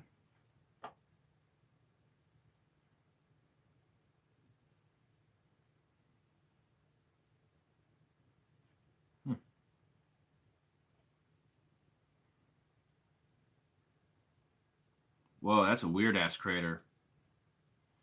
Patomsky crater or Patom crater. Fire Eagle Nest is a peculiar rock formation located in a remote area. Yeah, that's weird, dude. What is this? Until recently, some scientists believed that those craters presents a large footprint of an ultra-dense meteorite which has sunk in the ground upon impact. Now that hypothesis that it is a fragment of the Tunguska meteorite. Others believe that the crater is a result of breakthrough of a deep pocket of natural gas. Specific scientific expeditions have been sent to the crater, but the nature of its origin remains a mystery. Damn. Astronomers and geophysicists from Itersk State Technical University, geochemists from the Institute of Geosphere Dynamics, RAS Moscow, however, believe that the crater may still have a meteoritic origin. Interesting. Oh. Can I zoom in on that? Oh, it's not really that good of a pick. Wow. It's an interesting thing, though. And it is unusual. It could be a crater from, like, a meteor. I don't know. Curious. I guess we'll get off that.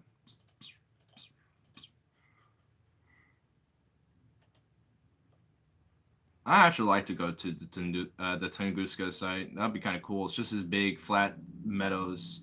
It's like a meadow in the middle of a fat fucking forest.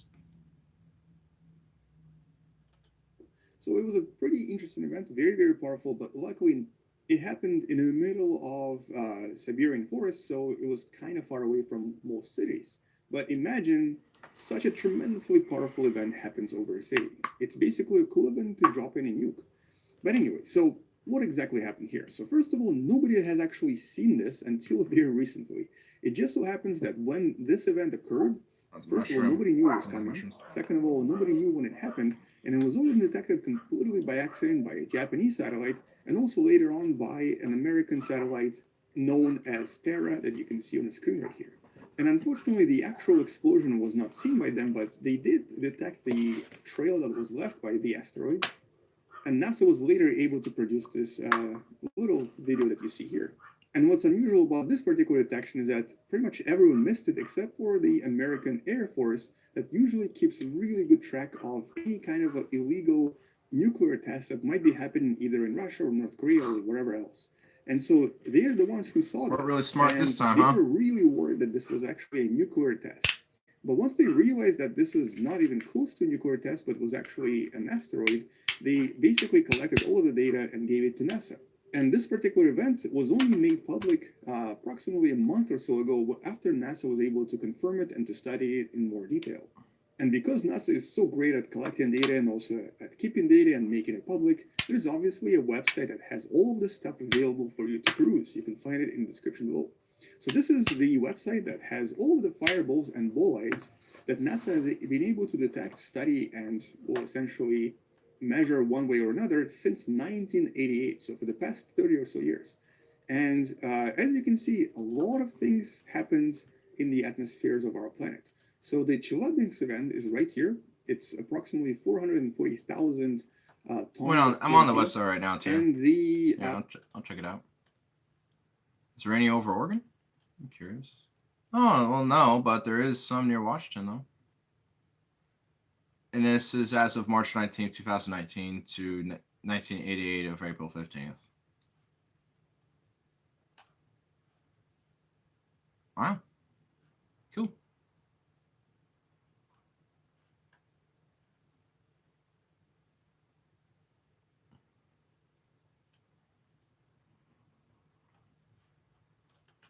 That's pretty cool.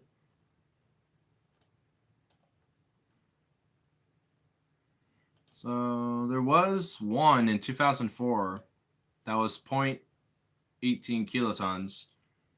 And then there was another one in 2008 that was 0.073 kilotons. Oh my god, it's so small. That was in Canada. In 2009, there was a decent sized 1.8 kiloton thing. Looks like maybe out in Utah.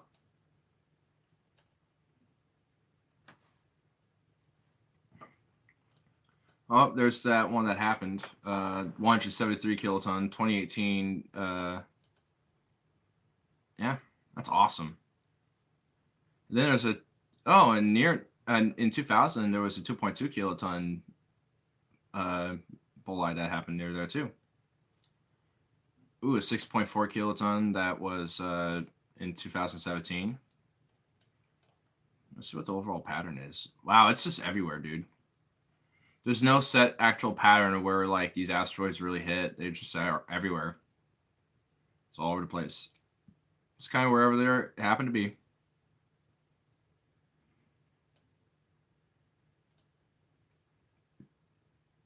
Curious, dude. Oh, there's that big one. Man, that's the biggest one so far. Is the what's it called? The Chebyshev event. And that's the biggest one so far. At least recently. Oh, there's one in Iceland in 2011. 0.086 kilotons. Not even relevant. That'd be cool to see. It's in the early afternoon.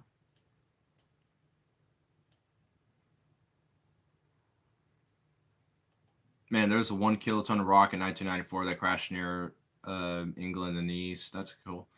Huh. Well, that's some cool shit.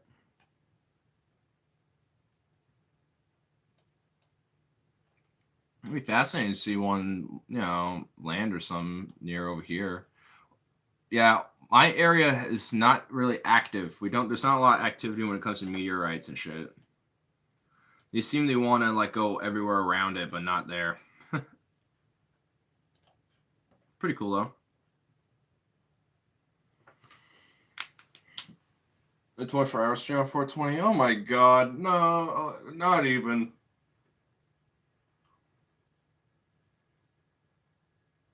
We go be warm about fixing the world, a big ass asteroid could come and hit us and all be over. Yeah, dude.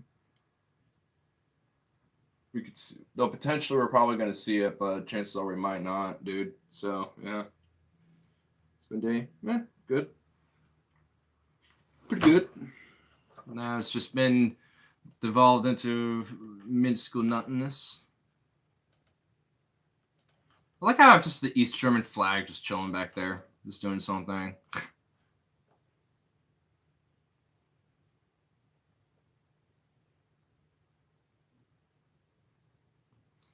The usual fast moving star escaping our galaxy? What the fuck? Alright, I'm gonna have to listen to this shit.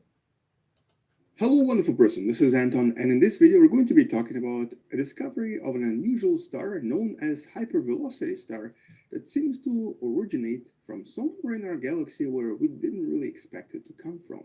So let's talk a little bit more about this, and welcome to What the Math. What the math?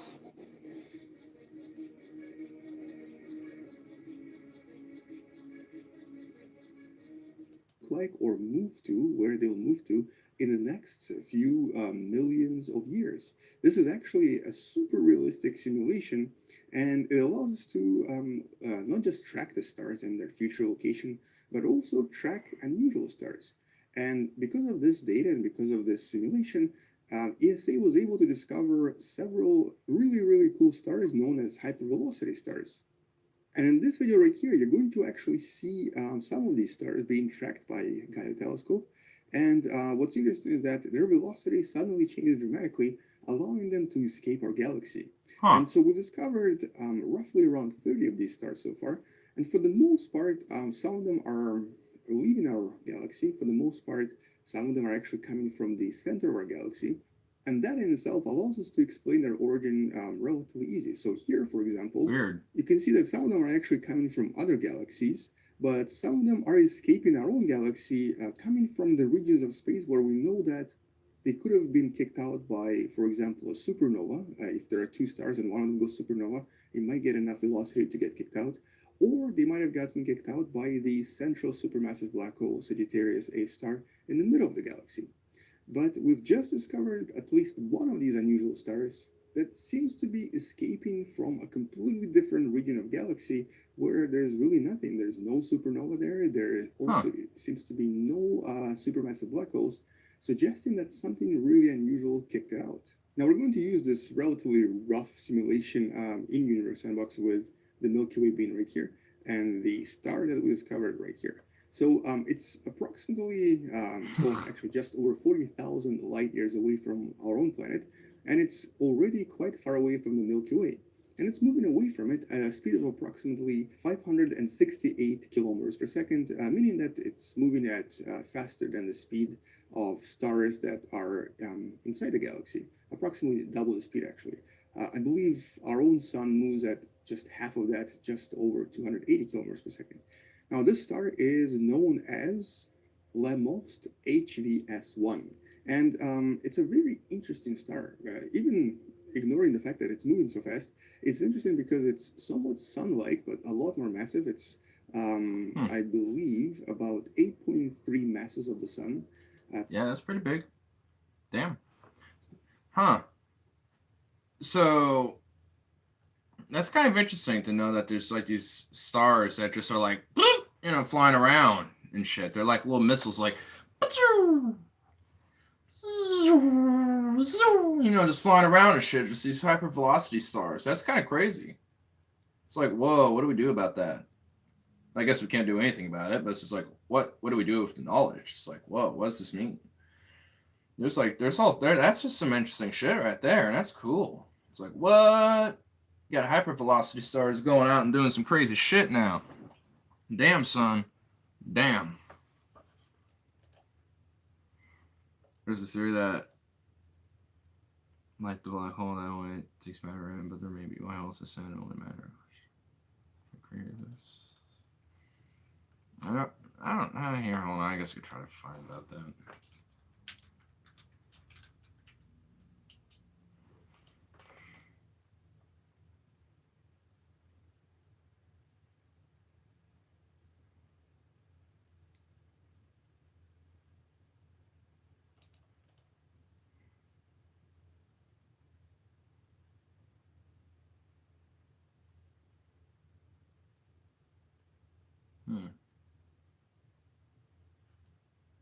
Hey, 42 here. Just like the elusive Loch Ness monster, a white hole is an interesting idea that has not yet been proved to be real. But there's no good reason why it couldn't be real. You see, white holes are highly speculative tales told by astronomers to potentially explain what's on the other side of a black hole. So what exactly is a white hole? And do they really exist? Let's find out. Whereas a white hole spews out matter, but matter cannot enter it. Most physicists say that white holes are extremely unlikely to be real, and their existence is, in fact, impossible. But oh, let's see what.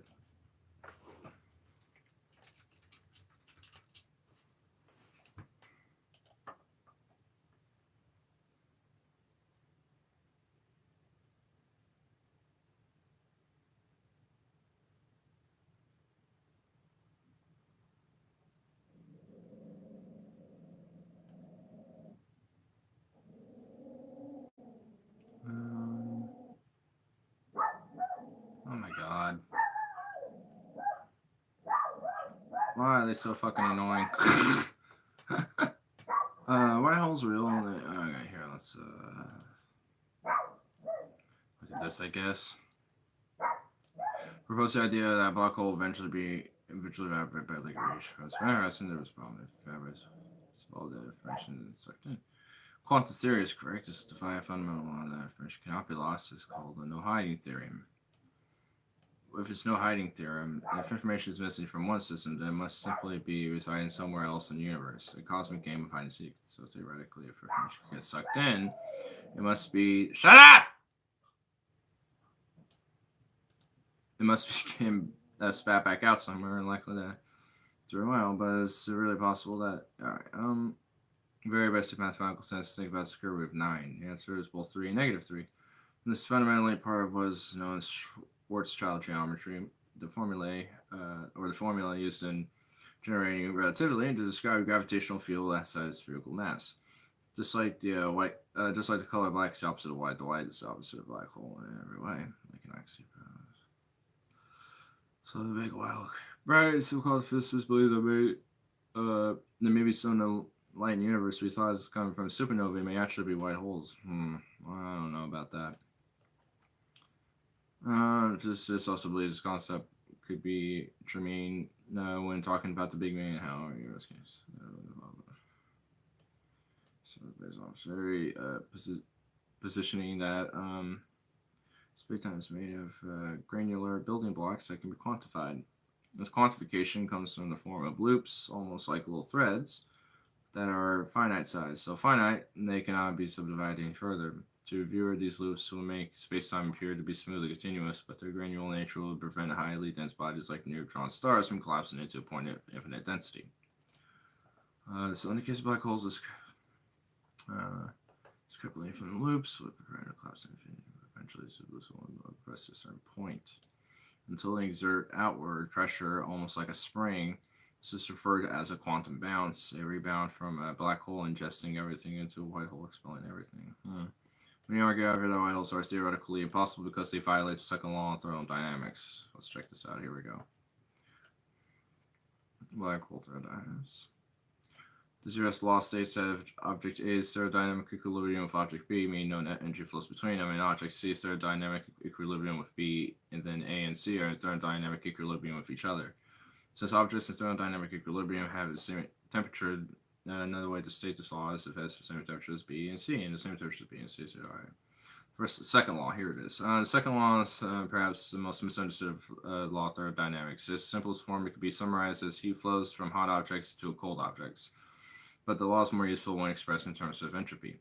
This way is stated, the entropy of a system can never decrease. Many people interpret entropy of as a level of disorder in a system, or the unusable part of a system. That would mean things that must always become less useful over time, which skeptics often claim it violates the second law of thermodynamics. But entropy is really good about the level of information you need to describe a system. An ordered system, say marbles evenly spaced in a grid, is easy to describe because the objects have simple relations to each other. On the other hand, a disordered system, marbles randomly scattered, take more information to describe because there isn't a simple pattern to them. So when the second law says that, it says that the physical formation of a system cannot decrease. In other words, information cannot be destroyed. The third law basically states that absolute zero of an object's minimum possible entropy often taken as zero. One consequence of this law is that you cannot cool an object to absolute zero.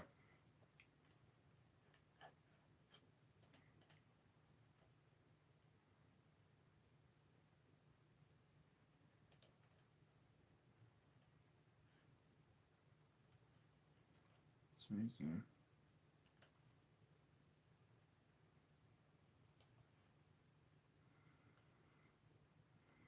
Now here's how the second law applies to black holes. The second law again states that the entropy of black hole system cannot decrease. One consequence is that when two black holes merge, the surface area of the merged event horizon must be greater than the surface areas of the original black holes. The first law relates to the mass, rotation, and charge of a black hole and its entropy. The entropy of a black hole is related to the surface area of its event horizon.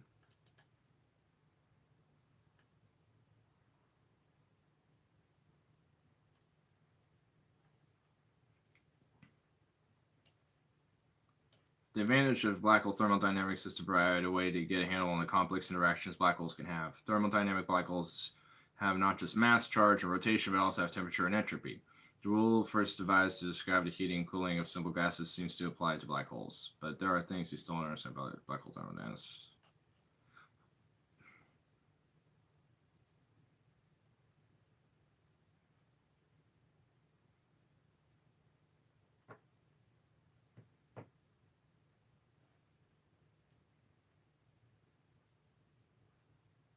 Hmm.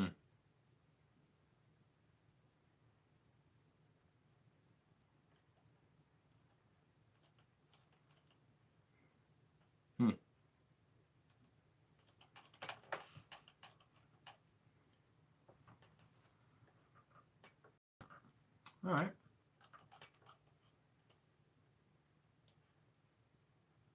So Stating that entropy cannot decrease in a system. Okay, that's the major violation of the second law of thermodynamics that theoretically make this impossible, because white holes have are having entropy that is expulsing, thus decreasing, but that violates the second law of thermodynamics, thus wouldn't be able to exist because there would have to be information for it to have in order for it to expulge. But if you can't have information going in for it to expulge, then there's no way for that to exist.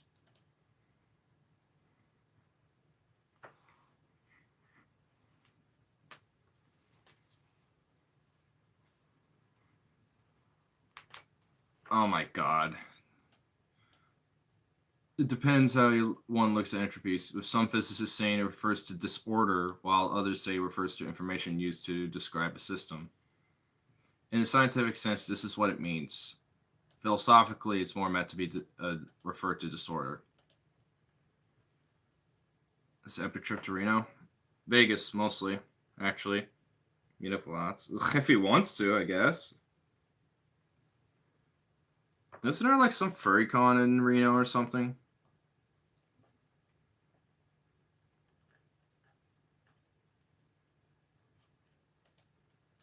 Logan, maybe, if he's down to go. It's a little too early to really kind of plan ahead this much, but what's going to Reno in May? Oh, well, that's not when we're doing it. We're going to do it in like August or something. It's going to be a little too early to do it.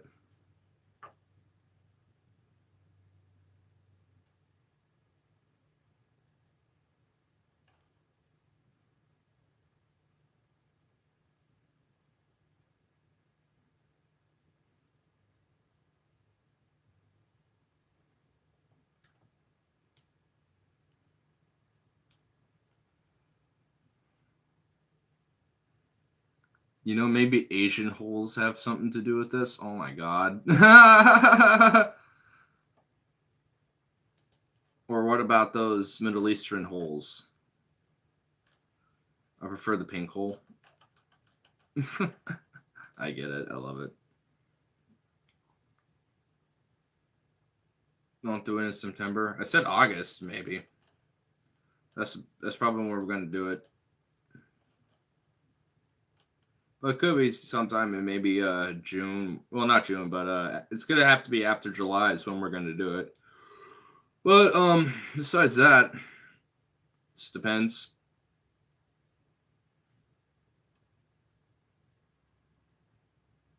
Oh my goodness, what's this? The Holy Fury.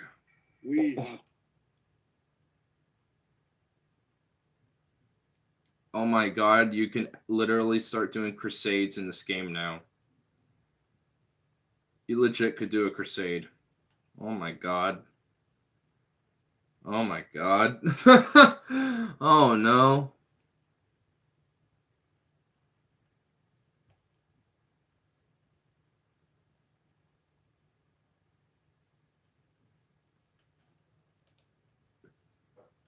Yeah, the week's September 5th. Oh, fuck yeah, dude. Hey, well, hell yeah. We can at least see you get down here again, bitches. That'll be a good thing. Man, dude, all that shit that happened like an hour ago, oh my god, I'm still defeated from that a little bit. I'm still somewhat defeated off that. I'm slowly finishing up this awesome chicken that I had made up earlier. It's a little, and it's a little reheating, but it's still good. So, yeah. Actually, since Steam is up, I might as well show what I got going on in this intense fucking game I got going on in Total War Attila. Been playing this lately. I got some intense shit going down. Might as well show it off since I'm just here in the moment. Get away from YouTube dopamine loops and go to a video game dopamine loop. Change my loop of dopamine. Gonna change my dopamine loop. What the fuck is up with them, dude? They've been at this all day.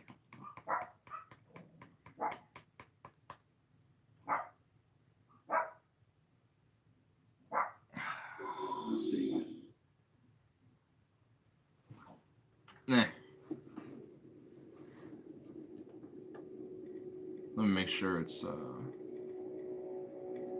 where's the load? There we go.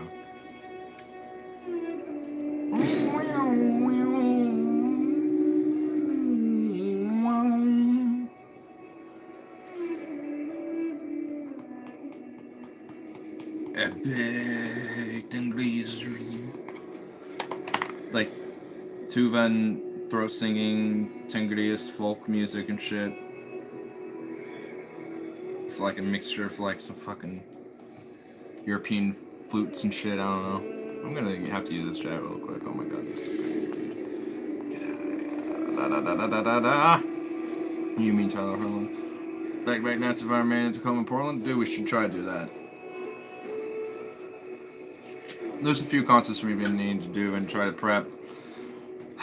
Still need to make sure that we're got them all set up and ready to go too, because it's gonna be something we need to do.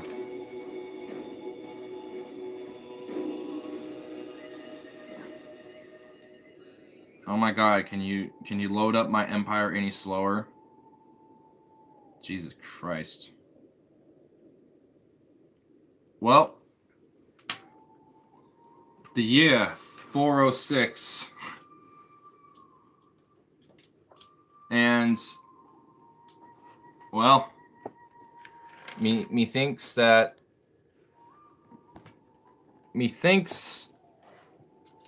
doing good. I got some raids going on.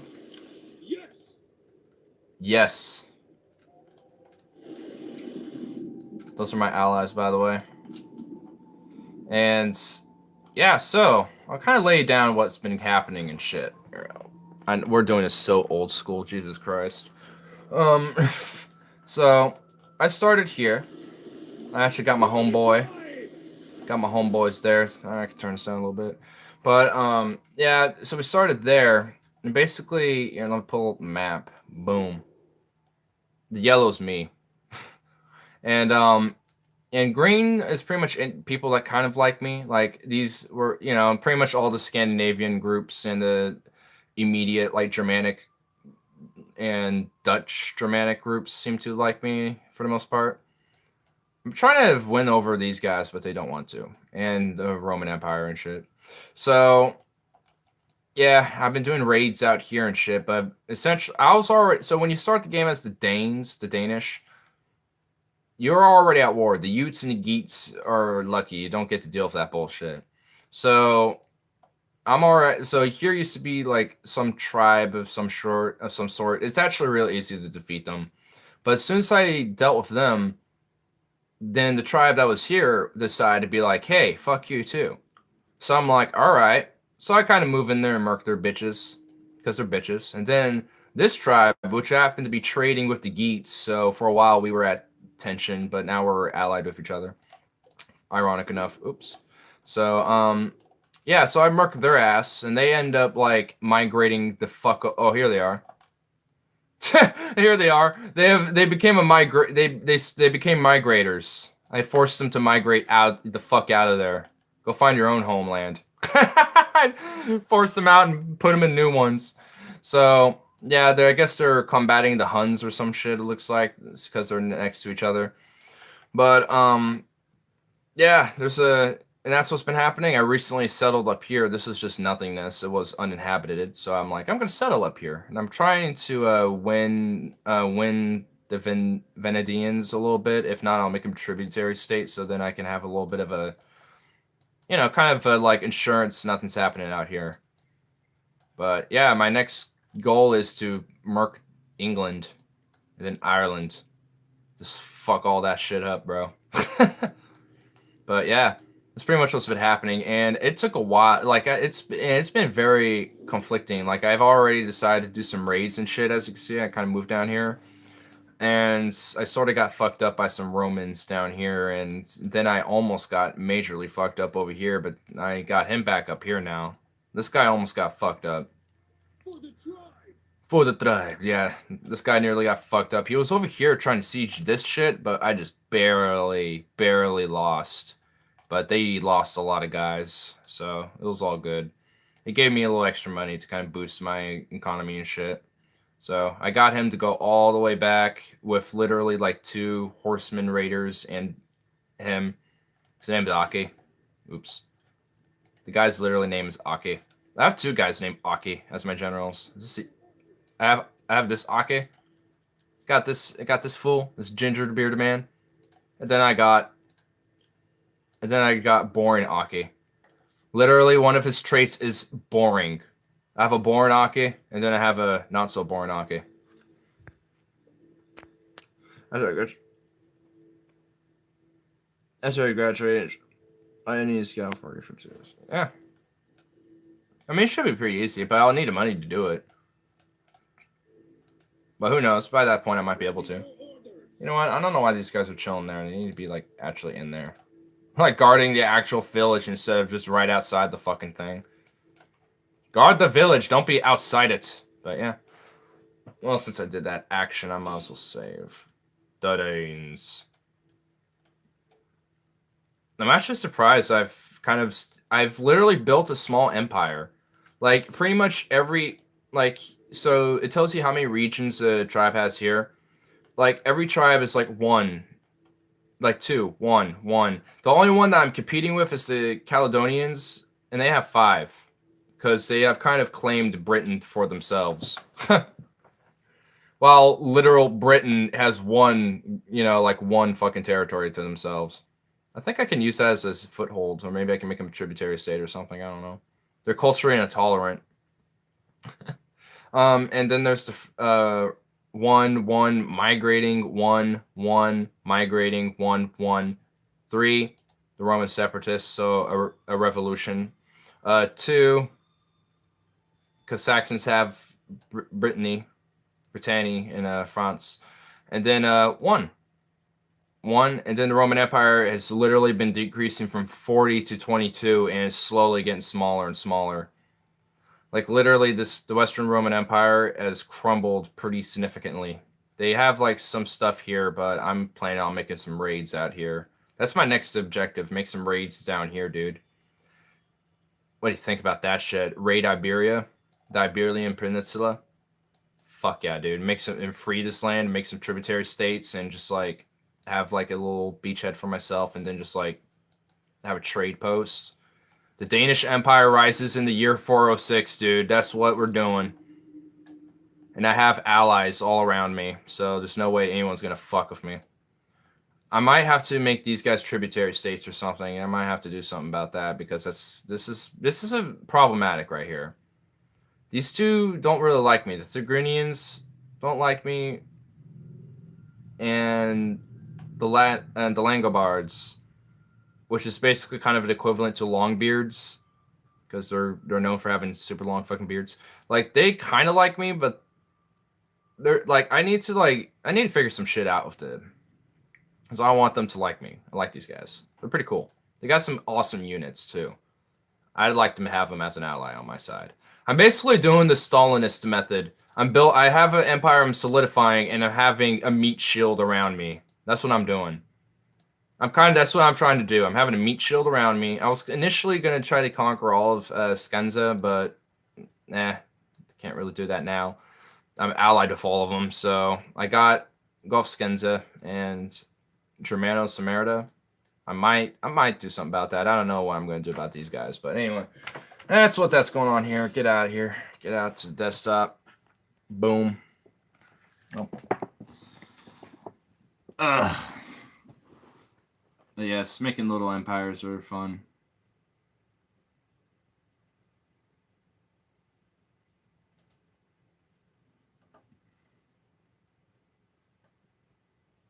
The Mediterranean Germanic Tribes remake.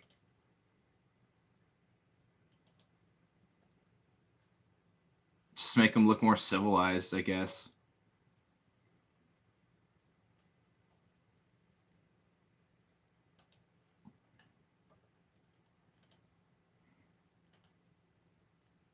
Darker and better faction colors. Yeah.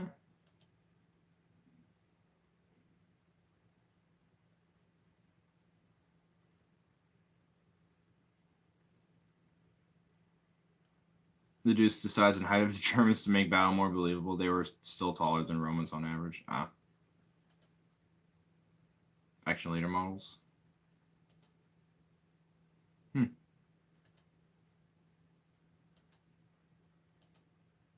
They don't look that drastically different, but yeah. They look alright.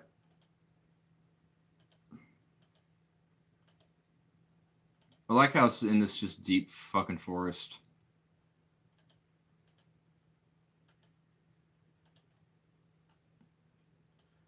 Man, he has a lot of fucking pictures.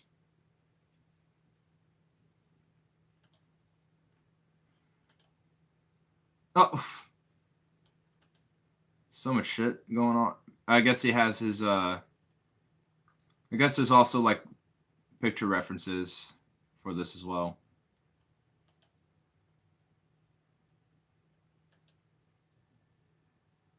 But it's cool.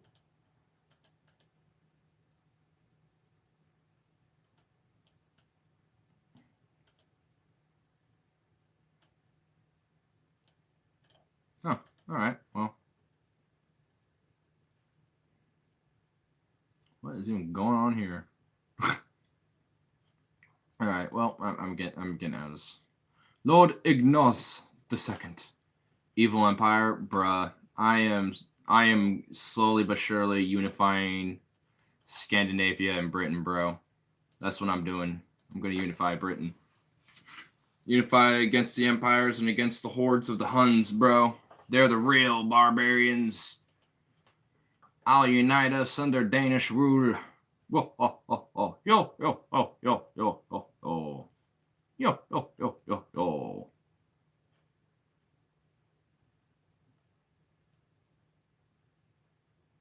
Oh my lord, what the fuck?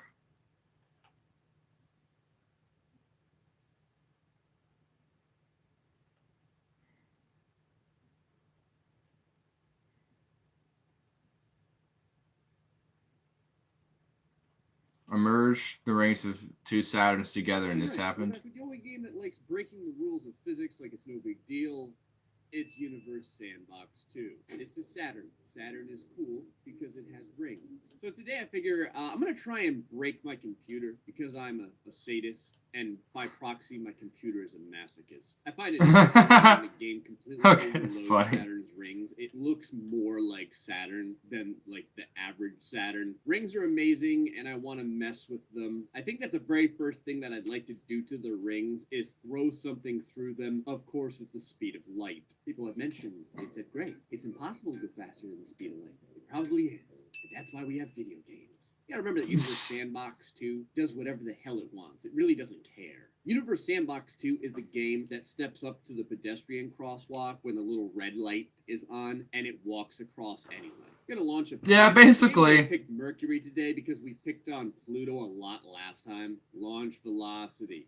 Fast. Someone else mentioned fast. When stuff moves so fast that there's like the potential that the object will just pass through another object without actually damaging it. That's kind of cool. All right, Mercury, I know I don't have the best aim in the universe, but I swear to God, if you let me down, you're out of the freaking family. Okay, this guy's kind of amused. See if I could force Mercury to pass through the rings and see if it does anything unusual. Okay, that's a pretty good aimed up Mercury ring thing. Yeah, Mercury is just phasing through the rings. Like, it doesn't really care.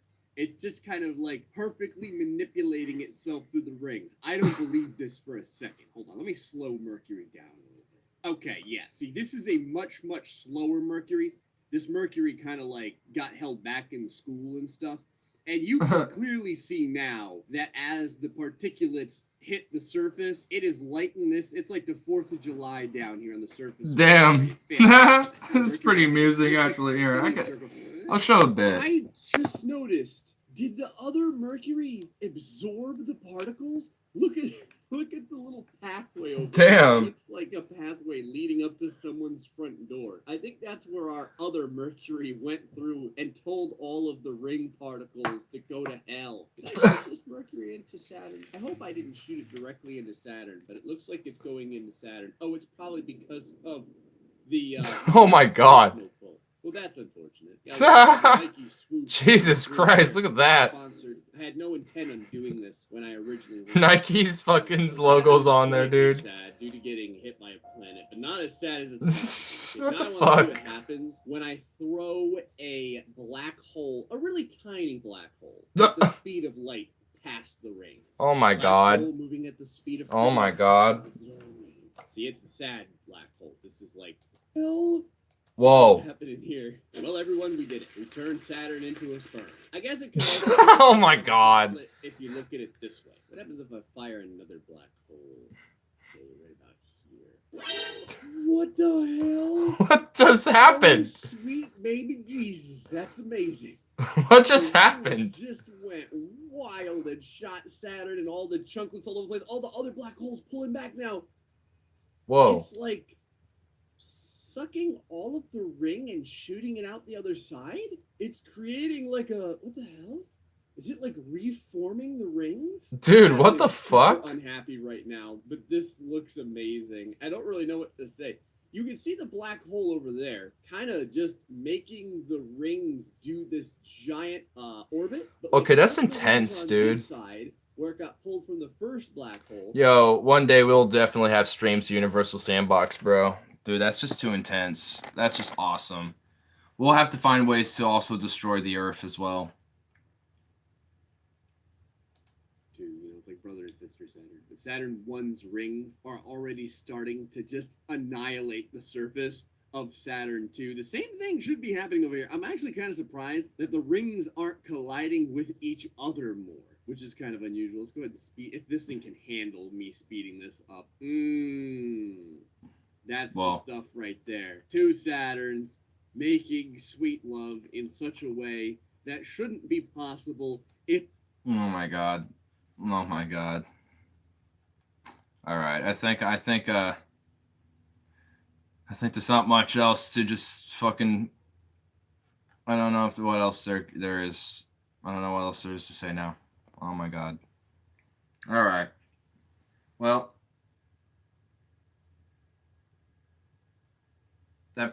yeah. Yeah. I think I've seen a man call his computer a masochist, and he sadistically just abuses it, and forced two Saturns to make love to it. I think we're done for today.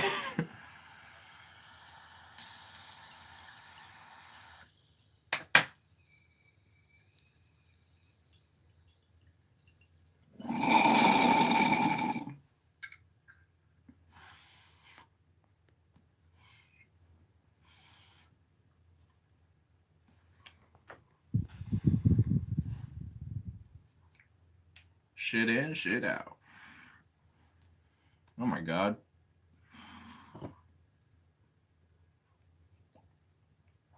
Could use something. Could use a little swig of something, but there's just nothing left.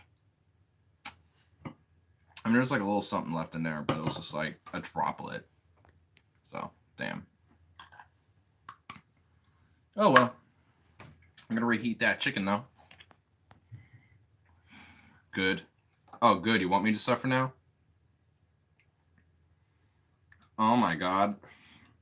8 years ago, there's an 8-year-old PewDiePie video. Hey, how's it going, everyone? My name is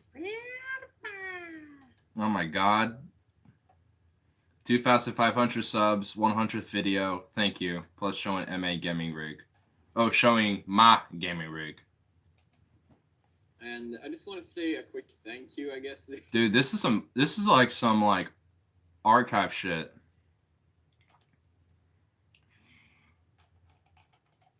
This is my 100th video. I was actually gonna make like a thank you for 2,000. First. Oh my god, this is so grainy too, dude. 1,000 subs, and then I postponed it, and then it got to 2,000 subs, and then I postponed it, and then it's like 2,500 subs. It's like I never really been like I don't really care for numbers that much. What I care more about is the support for that I get from. Okay. Damn, this is like some archive shit, dude. I remember when he had this bowl cut. Oh my god, he has man, it was so weird because he has it very, very predominantly here, but he always had like a few bangs that were just like poking like through the middle of his head. And it's just, oh my god, it's just showing really hardcore here, dude. Here, I'll show it all. I'll show his insane bowl head cut thing going on. Look at, I mean, look, like right there, dude. It's so protrusive. It's like what? It's just like, what the fuck what happened? Like, what happened, dude? Whoa. Man, that was some interesting shit. I remember when I had a fucking bowl cut. It was awful. I literally looked like a... Oh my god, I literally looked like the fucking stereotypical school shooter. I really did. It was kind of awful. It looked awful. It's a random number, but I just thought I'd drop by, say hello. And, Who is he? This is PewDiePie from 2011. When he had 2,500 subs. But now he has, what? Fucking 92 million? Almost 93 million?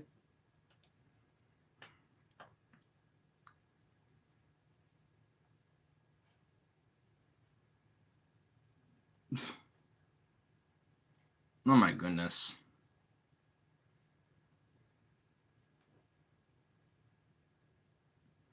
There's a lot of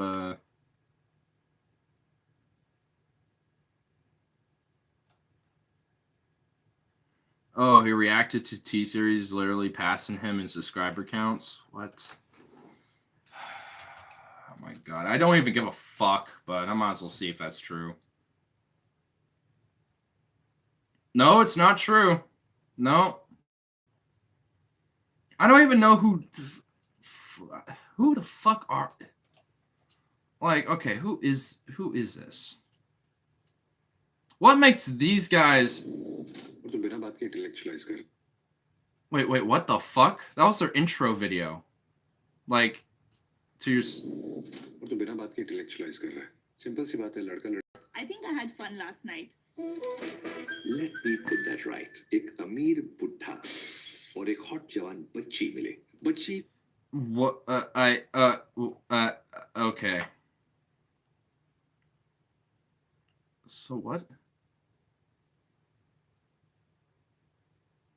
Music videos, another song, full audio, ciphers, I guess. A jungly? What the fuck is a jungly? Exclusive interview. Okay. What the fuck do they do? Literally, I think people subscribing to these guys is just literally a meme. Like, a lot of their videos are on average like 250,000. Every now and then they have more than 1 million views every now and then on some of their videos. And sometimes they go over 10 million, I'm seeing here. There's one that is 22 million, but let me just start like here. Let me just go randomly from 4 days ago and just go from there. 124,000, 100, 1,000, 55,000, K, 45K, 55K, 48K, 172K. So they don't get a lot of views on average on these videos. 172K, 47K, 85K, 229K. There's one with a little bump. 97K, 96K, 1.2 million. So that's a video that has a lot of views. 273K, 275K, 2 million views. So they had a pretty decent little thing going on there for a minute. 242K, 507K, 465K, 237K, 1.1 million. So, you know, there's a few times where they kind of get a little bump. I'll skip a little bit. 22. Let's go to that 22 million onward. 107K, 8.6 million, 271K. So it's like every now and then they make a big booming thing, but then they kind of die for a little bit, and then they make another boom. So they make like so it's like they do a few misses and then they make a big hit. But overall, it just seems like they're kind of a meme, or at least the idea of them subscribing Like, it seems like none of their videos look like it has anything to do with the idea that they're trying to get more subscribers than PewDiePie. They are just literally doing their own thing from the looks of it. Music can change the world. T-Series is India's largest music label and movie studio. That's why. Believes in bringing the world closer together through its music. Okay. What a platitude, but whatever. T-Series associated music industry from past 3 decades have an ample catalog of music. Okay, whatever. So basically, it's the largest music label and movie studio. It's a combined movie/music studio, and it's just the largest in India. So, if anything, I'm pretty sure like a good half of these subscribers are probably actual Indians, and then the other half are people trying to meme them beyond PewDiePie. Because, like, or at least a good chunk of these subscribers probably are actual Indians, because it's just people know it's like, hey, yes, they have a lot of subscribers similar to PewDiePie. Maybe we could get them to surpass PewDiePie. Make a meme. So, that's what it looks like. And Pewds is just taking advantage of it because he's like, well, I kind of want to keep my #1 subscribed channel on YouTube title, so fuck it.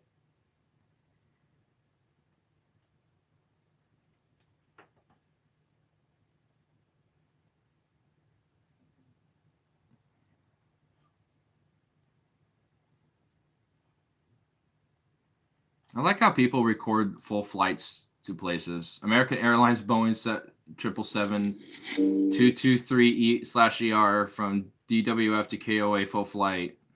With the actual aircraft's flight numbers and everything, dude.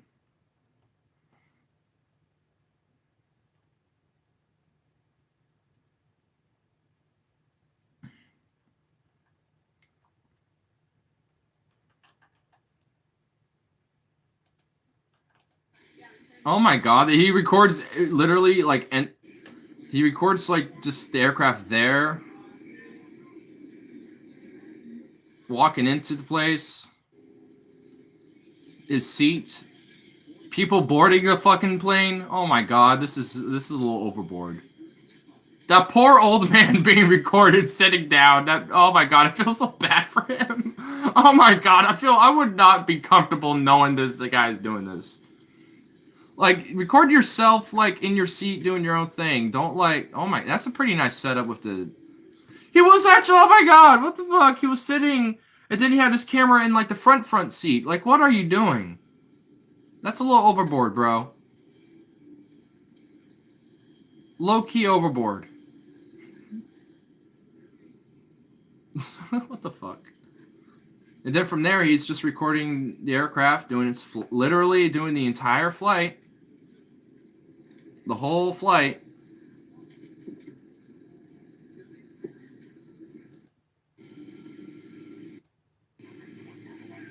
Where the fuck is he, dude? Where is this? Where'd you land, Mars? Like, where'd you go? Where was this? Oh my god, he literally has fucking, like, every information. Aircraft operator, American Airlines, flight number 229, city pair, Dallas-Fort Worth to Kona. Okay, so DFW is Dallas-Fort Worth, and Kona's KOA. Equipment, oh my god, Boeing 777-223-ER, tail number N779AN, equipment age 19 years, livery American Airlines 2013 livery. Oh my god, everything, dude. Flight date and time, seat, even the seat number, detailed times. Oh my god, everything's on here. This guy went all out. Holy shit. This guy went hardcore, bro. He has actually kind of a decent little subscriber count for what he does, I guess.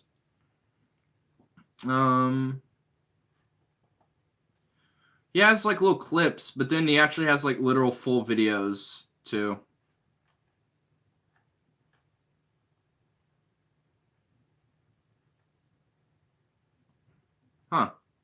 Well.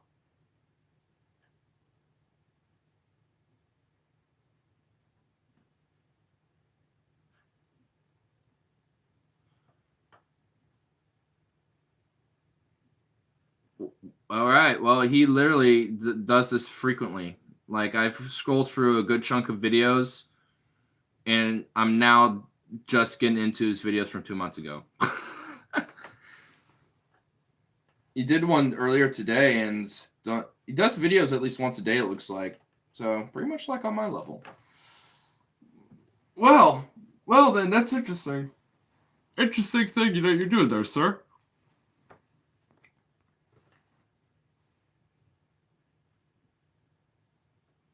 What? Hold on. I guess I'll have to read this over here. It makes so million a year. Well, yeah. Rich YouTubers. Oh my God! Don't even put that either of the Paul brothers' name in there. They're heretics and blasphemers, and also just scam artists and literal fucking scum. Pewds, Jacksepticeye. He's still fucking doing stuff. You know, scamming, Markiplier, Jeffree Star. No reason he can't be on the list 10 years. I don't give a fuck about being on the list. I don't want to be on the list, honestly. I don't want to be like on a list with people like pushing merch and shit. I just give a shit about doing content I like doing.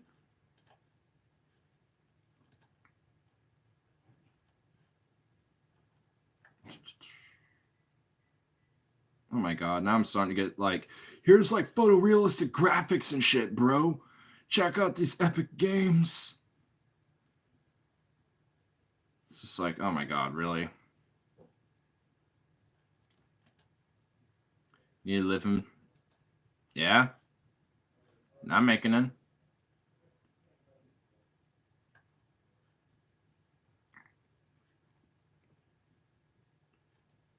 I mean, I'm just not doing it with this, but eventually I can make at least a little side thing with this. Maybe potentially full-time, but that's not for certain.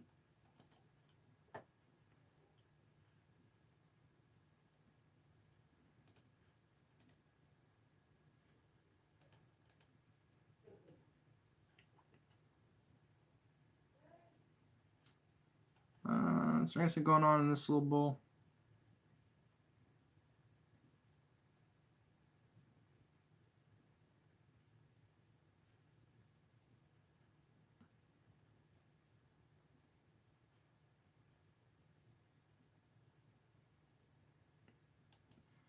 Republican releases the most Republican ad ever. Oh my God. It's pretty hard to beat. There's a lot of them out there. I just want to see it. That it seems like something that SNL would produce. I'm Eric Rouse. If I ran my business like they run Washington, I'd be broke or in jail. When Trump took office, he flipped a switch. Now our economy is booming with more jobs. To keep it going, Trump needs allies to help shoot down these socialist radical agendas. What when you take our guns? Government-run healthcare. And their radical Green New Deal. Oh my God. I'm Eric Rouse, and I approve this message because in the House, I'll have Trump's back. Gay! Oh my God. Oh, that was pretty bad. That was pretty bad. That was just such a parody.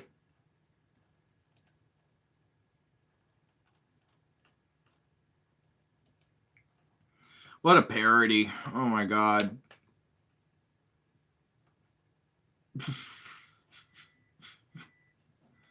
Oh man, that's just bad.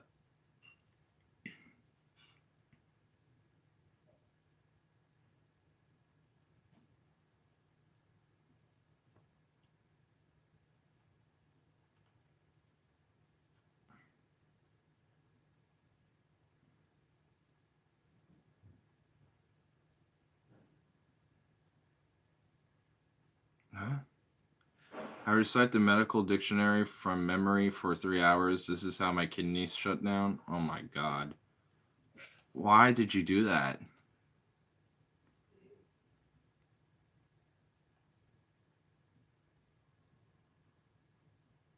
I recited the medical dictionary from memory for 3 hours. This is how my kidneys shut down. A, prefix, meaning not and without. A, bands, the dark staining anisotropic cross striations in the myofibrils of muscle fibers, comprising regions of overlapping thick myosin and... Damn, he just goes straight to it, dude. He literally goes right into it. He's self-aware of his own meme. This man's pure gold. That's actually pretty...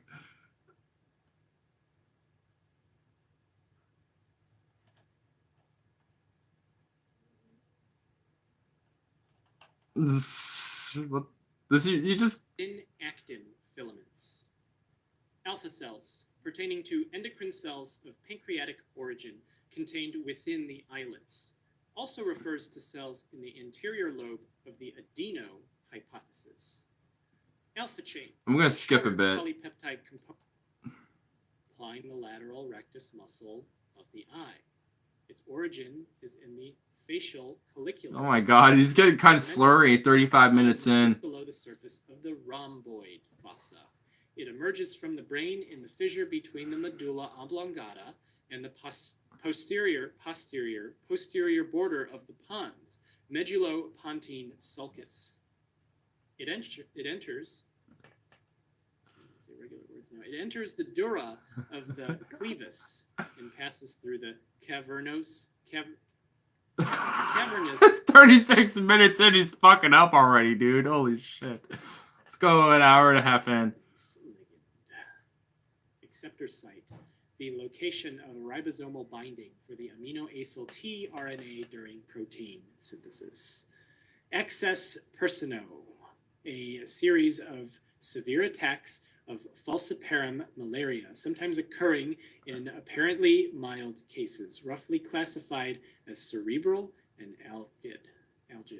Excess, a way or means of approach or admittance. God, he really just went...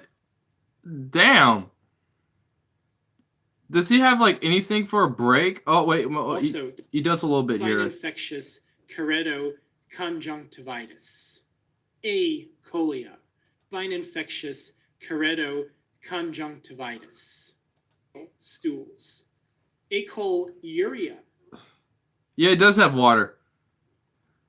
Okay. Absence of bile pigments from the urine or in certain Oh my cases, god. Okay, let's skip a little more. anions. They consist of Jesus Christ, he really went all... He really did. Wow. I'm actually quite impressed that he actually just... Fuck. Wow. He really did go all out.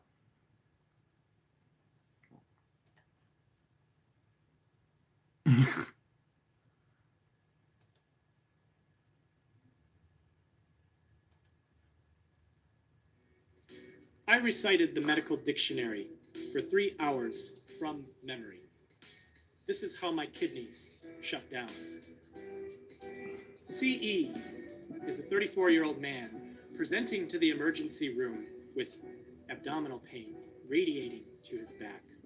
He tells the admitting nurse that he had not urinated for more than 6 hours. You see, CE was making a 3-hour YouTube video for April Fool's Day. He wanted to impress everyone with his memory, but he found out that he couldn't urinate.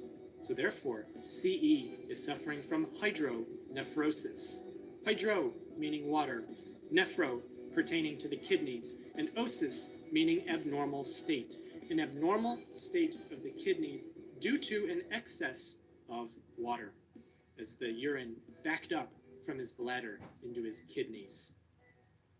His kidneys exploded. Damn. Just went so dark at the very end of that. Damn. It was an April Fool's video, but he actually literally recited Oh my god, that's impressive though. Not gonna lie, that's quite impressive. I think his brain may have shut down partially. Probably. Maybe, I don't know. There is a potential.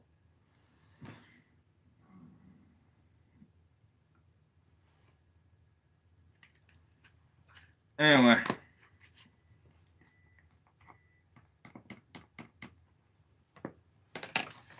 I'll wrap it up now. And make a departure.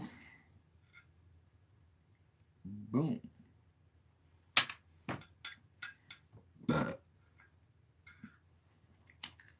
Because, man, I've gone on for a little extra.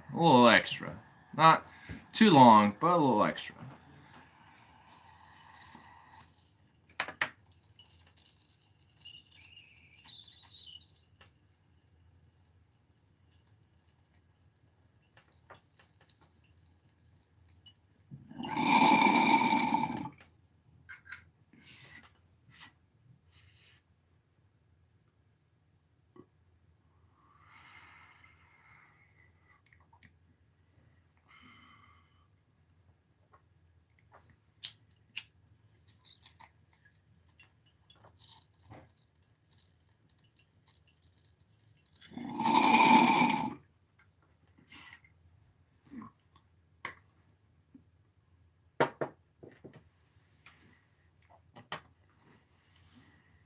You sure you want to? Yeah. Yeah, I'm pretty sure. I'm pretty sure. I am pretty sure I will. First, I gotta get rid of all these tabs because Jesus Christ, I don't want to deal with these tabs. Too many tabs. Kind of back, man.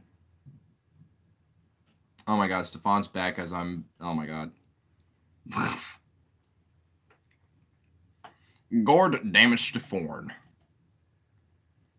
Or he's leaving. Alright, you know what? I won't do exactly quite yet then. Just because Stefan is. The Lord and Savior Stefan is here. But I'm grabbing some Mojo real quick if that's the case.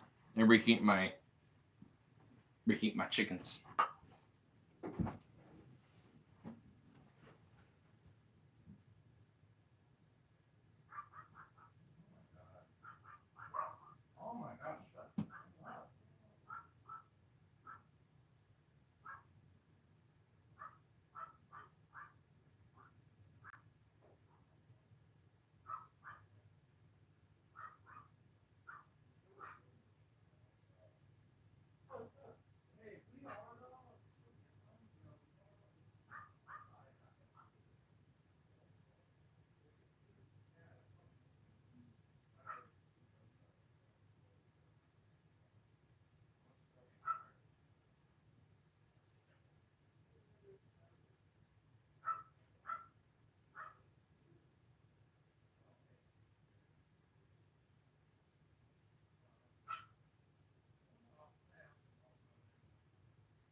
gotta go to the fucking bathroom now that I got all my shit prepped, so now I gotta fucking go do that real quick, so I don't have to be back one more time. Oh my god, Jesus, my body doesn't know how to mandate regulation.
Better.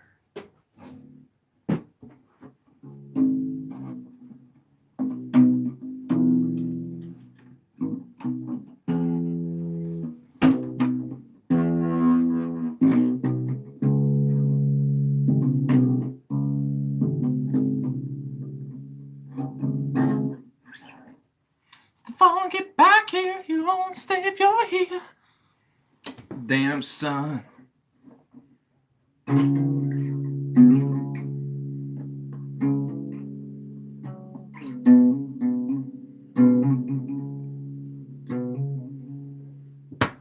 have my pick somewhere. I'm gonna flip it up like that. I have my pick somewhere though. Where did I put it?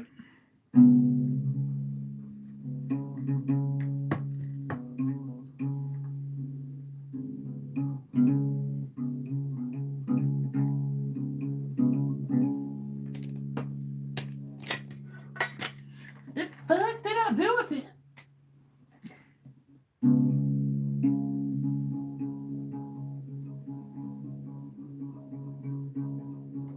It should just be literally like around, like just around here. Like what the fuck?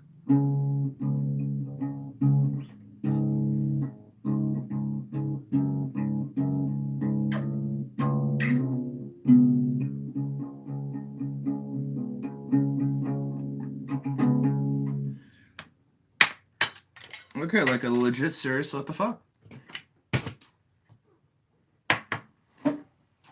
Oh my god. What? Oh, I put it in just an obscure little spot. I found it.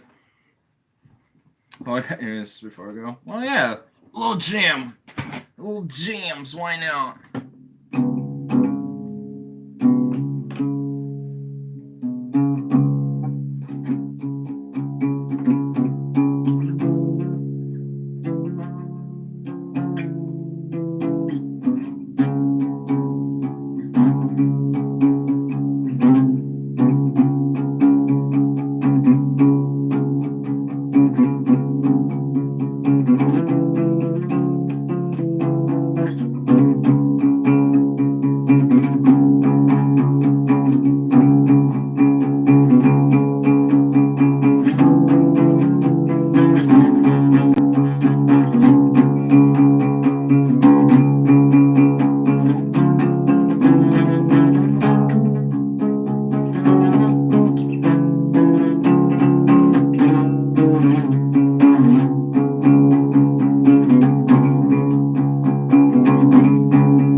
fuck, fucked it up. Hold on.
Yeah.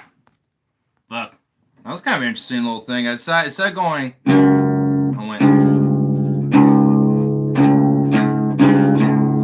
Instead of doing it. I normally did that shit, but I was like, let's get that fucking. Let's get some clash going. I want to get some clash going on. I'm trying to experiment with some clashy shit, so I have to add a little clash. Because clashing could be good sometimes, which is why I'm trying to experiment with it. I'm trying to figure out what type of clashes would be interesting. Add for like a funk, but like a, I wouldn't know what to even call that, but yeah. I had to get into a groove for a sec, but once I got it, I was in it. Or band lol. I mean, I'd be doing my own projects. It'd just be me. It'd just be self-titled, basically. I wouldn't really necessarily need anyone else besides just maybe for extra musical help. But for the most part, it'd just primarily be me. Like, I got some... Hold on, I'll just pop them up.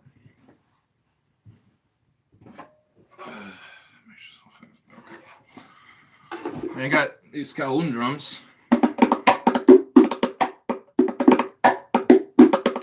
I mean, it's really easy to play these. It's not really that hard.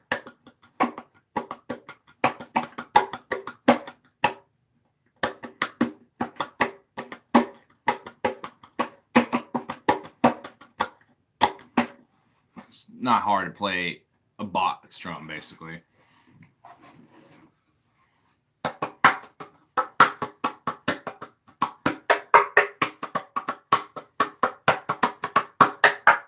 I mean, you can do anything with these fucking things.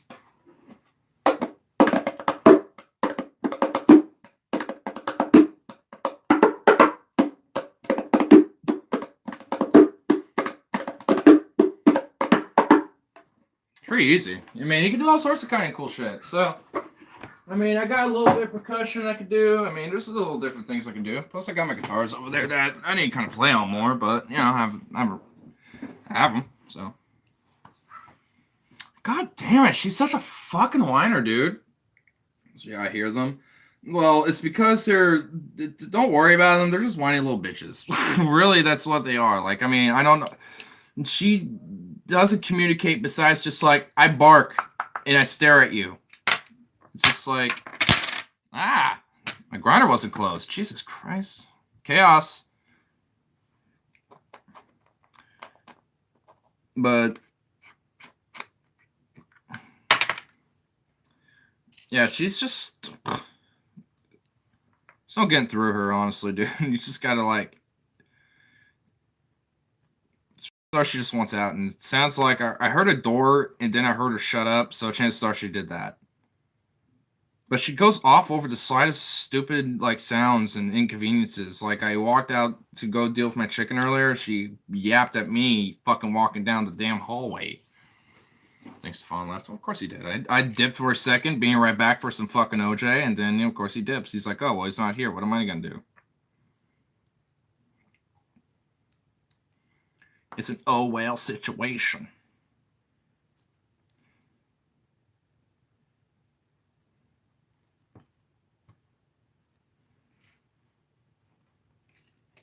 Make sure it doesn't okay.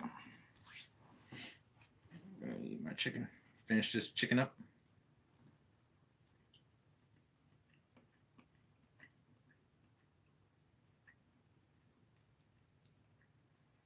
Get some of that mashed potato up into the bitch.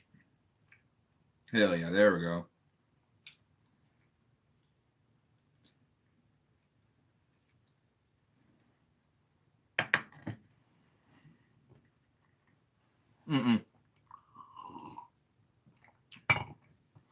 It's a baked chicken. It be baked, boy. It be baked. I like only white meat. You're like my mom then, dude. That's what the fuck is like, okay, can you explain why you only like white meat? My mom just does. She just doesn't like dark meat and that's it. She just doesn't. It's just a blanket no. Can you at least explain why? I don't get it. I love all fucking meat on chicken. I'm like, same? You fucking kidding me? What's the point? It's all basically the same shit. You're getting like, if anything, the dark meat's a little bit better for you because there's different like oils and different like juices of the chicken that are in there that you won't necessarily get out of the white meat. I'm not necessarily the white meat ain't bad. White meat's just as good. But it's just like you can get some extra awesome dankness out of the dark meat as well, too. My mom will beg me to try a thigh or leg. Oh my god, dude. I am begging you now. I'm begging you. Dude, legs are dank. And there's not even that much dark meat on a leg. There's like 2 things of dark meat and the rest is pretty much white meat. Like, it's not that much. She would say dark meat has more flavor. It does, actually. Actually kind of does. It has its own flavor that makes it a little bit more flavorful. So it's really good. I don't know. I don't get that.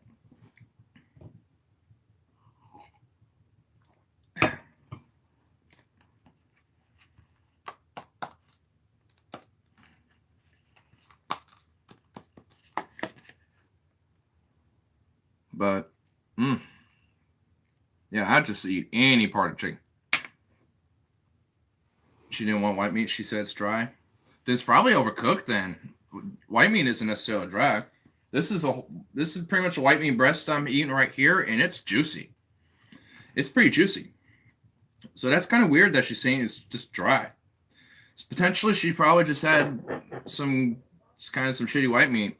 See, I just love all the meats on that chicken because I think all of it's good. I tried thigh, but there's not much meat.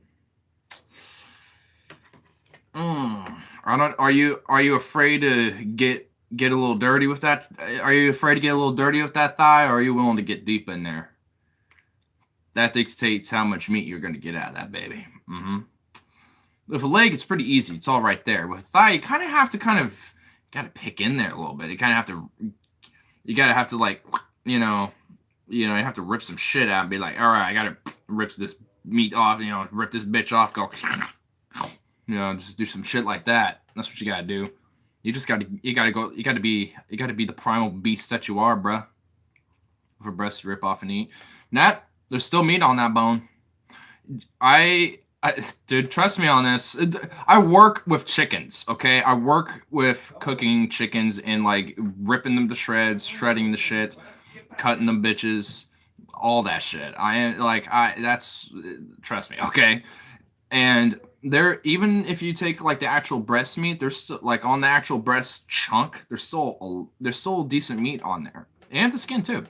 I'm a guy that likes the skin. Okay, I wouldn't mind eating it as long as it's got all nice and seasoned and shit. I'm all game. So yeah, I mean, it's man. Some people are just like you gotta get like fucking primal when you have your meats, bro. You gotta be like, yes, you know, just go all it. You a skin chewer? Yeah.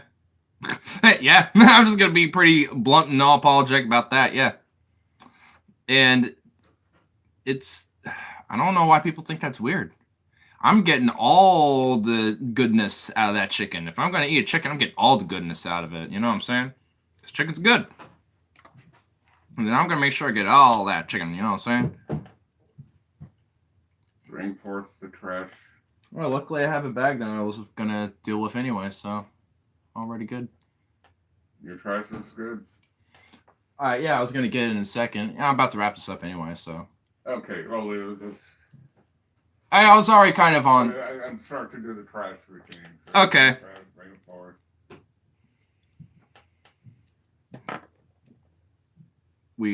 We's on the right game. I do have a garbage bag over here. And I have my little garbage bin itself that you need to take out anyway. So I was doing that earlier. I was like, I'm taking a break. I'm going to do my usual.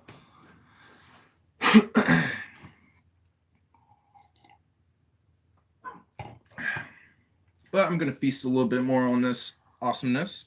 I think there's a little bit of bacon in here too. Either way, it's good.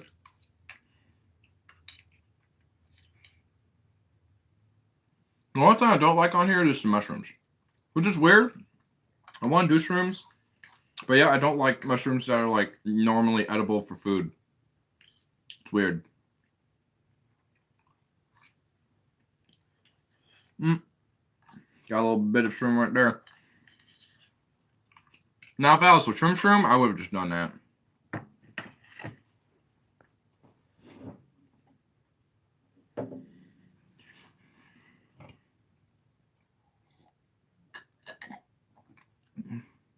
Now, when I cook you a prime rib, Carl told me what wine to get. Lol. Nice. Bacon is carcinogen. Not necessarily. Like, bacon isn't bad for you, but an excess is bad for you. But unfortunately, bacon is just too fucking good to just miss. You know what I'm saying? To just, like, miss that opportunity. So you're kind of, it's a catch-22. You're sort of fucked. Like, a little bit of bacon's all right. You can be fine with that. But it's so damn good, you're going to want a lot of it, and that's when it's not good for you. Unfortunately, I don't give a fuck. It's too damn good. It's just too damn good. Dude, if you gave me like a feeding trough full of fucking bacon, I will devour that shit. And I wouldn't stop. I will, like, if there was a fat, huge plate of bacon right here, guarantee you, I will just keep eating until it's gone. All gone. I would eat it like it's just candy. Like,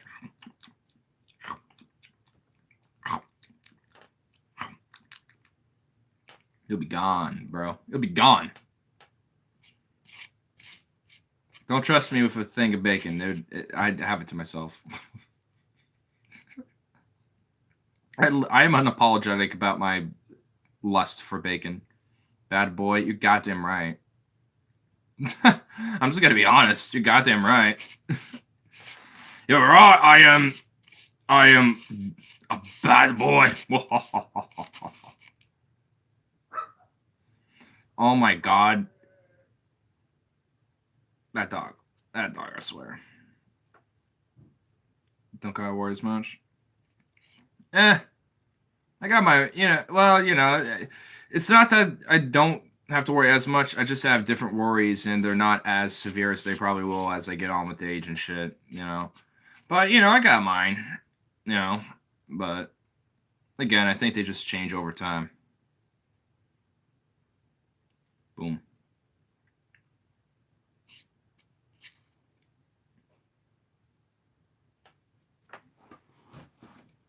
Let's grab this sucker. Boom. I am a youngin'. Paul Ziegel's gonna call me a kid because he is 39. Y'all can call me youngins. Well, The K-Zone is quite special. Actually seen action. oh shit. What was this? I clicked on something apparently, and I was like, oh, let's try this.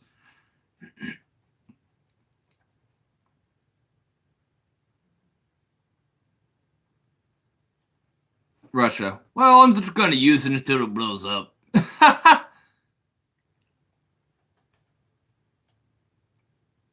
Really? Does Russia have like?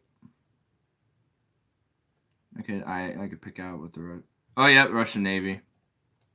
Kamuna is a submarine salvage ship commissioned into the Russian Imperial Navy in 1915. Oh my God, this vessel was from 1915. She served Russian and British submarines. Following the Russian Revolution, she served with the Red Navy, salvaging submarines, including the Royal Navy's HMS L-55 in 1928, which had been lost in the Gulf of Finland in 1919. Oh no! Leningrad in 19... Gravity, what the fuck did you do? They're gonna put you on my bed now. 41. She recovered valuable military equipment lost in Lake Lagoda during the siege. In 1999, the old vessel, now serving in the Russian Federation Navy, was redesignated a rescue ship. In 2009, she was fitted with a British-built submarine rescue submersible Pantera Plus and is currently based at Sevastopol. Not bad for a 104-year-old ship. Damn, dude. This ship is over a century old and is still kicking. That is awesome. Well, I'm just going to use it until it blows up. I like that. I like that logic. The Russian submarine rescue ship's truly amazing. It really is, actually.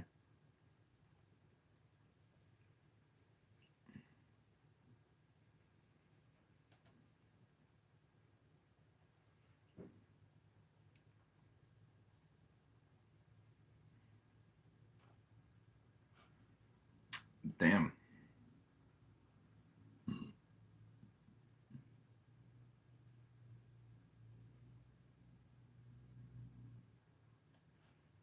Must be a bugger to get spares for these grand old ladies, plus thinking the amount of asbestos and lead paint on them. Oh my God, I just realized that. PCBs too. Oh. These fiberglass and balsa wood destroyers won't be here 70 years from now. Touche.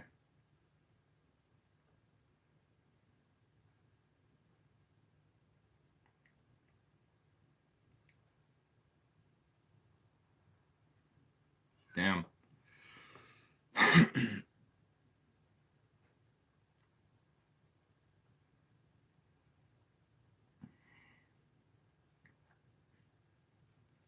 The two oldest World War II subs are still active in Taiwan, the USS Cutlass and USS Tusk. Oh, that's cool.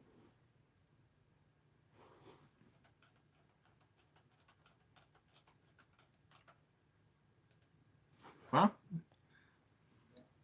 big male cow stretch out on his ass while where his head goes. Use him as a pillow. Make him regret it. That's what I do.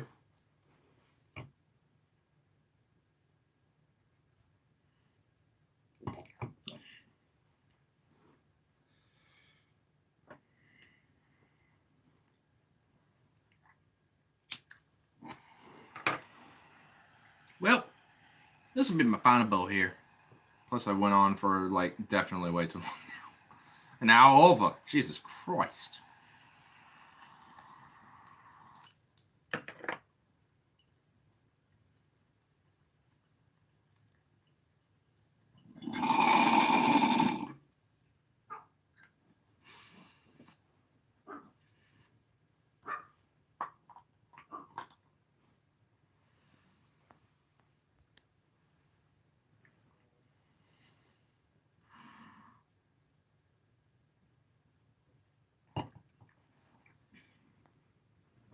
Have a snack today is then to proceed with a good night.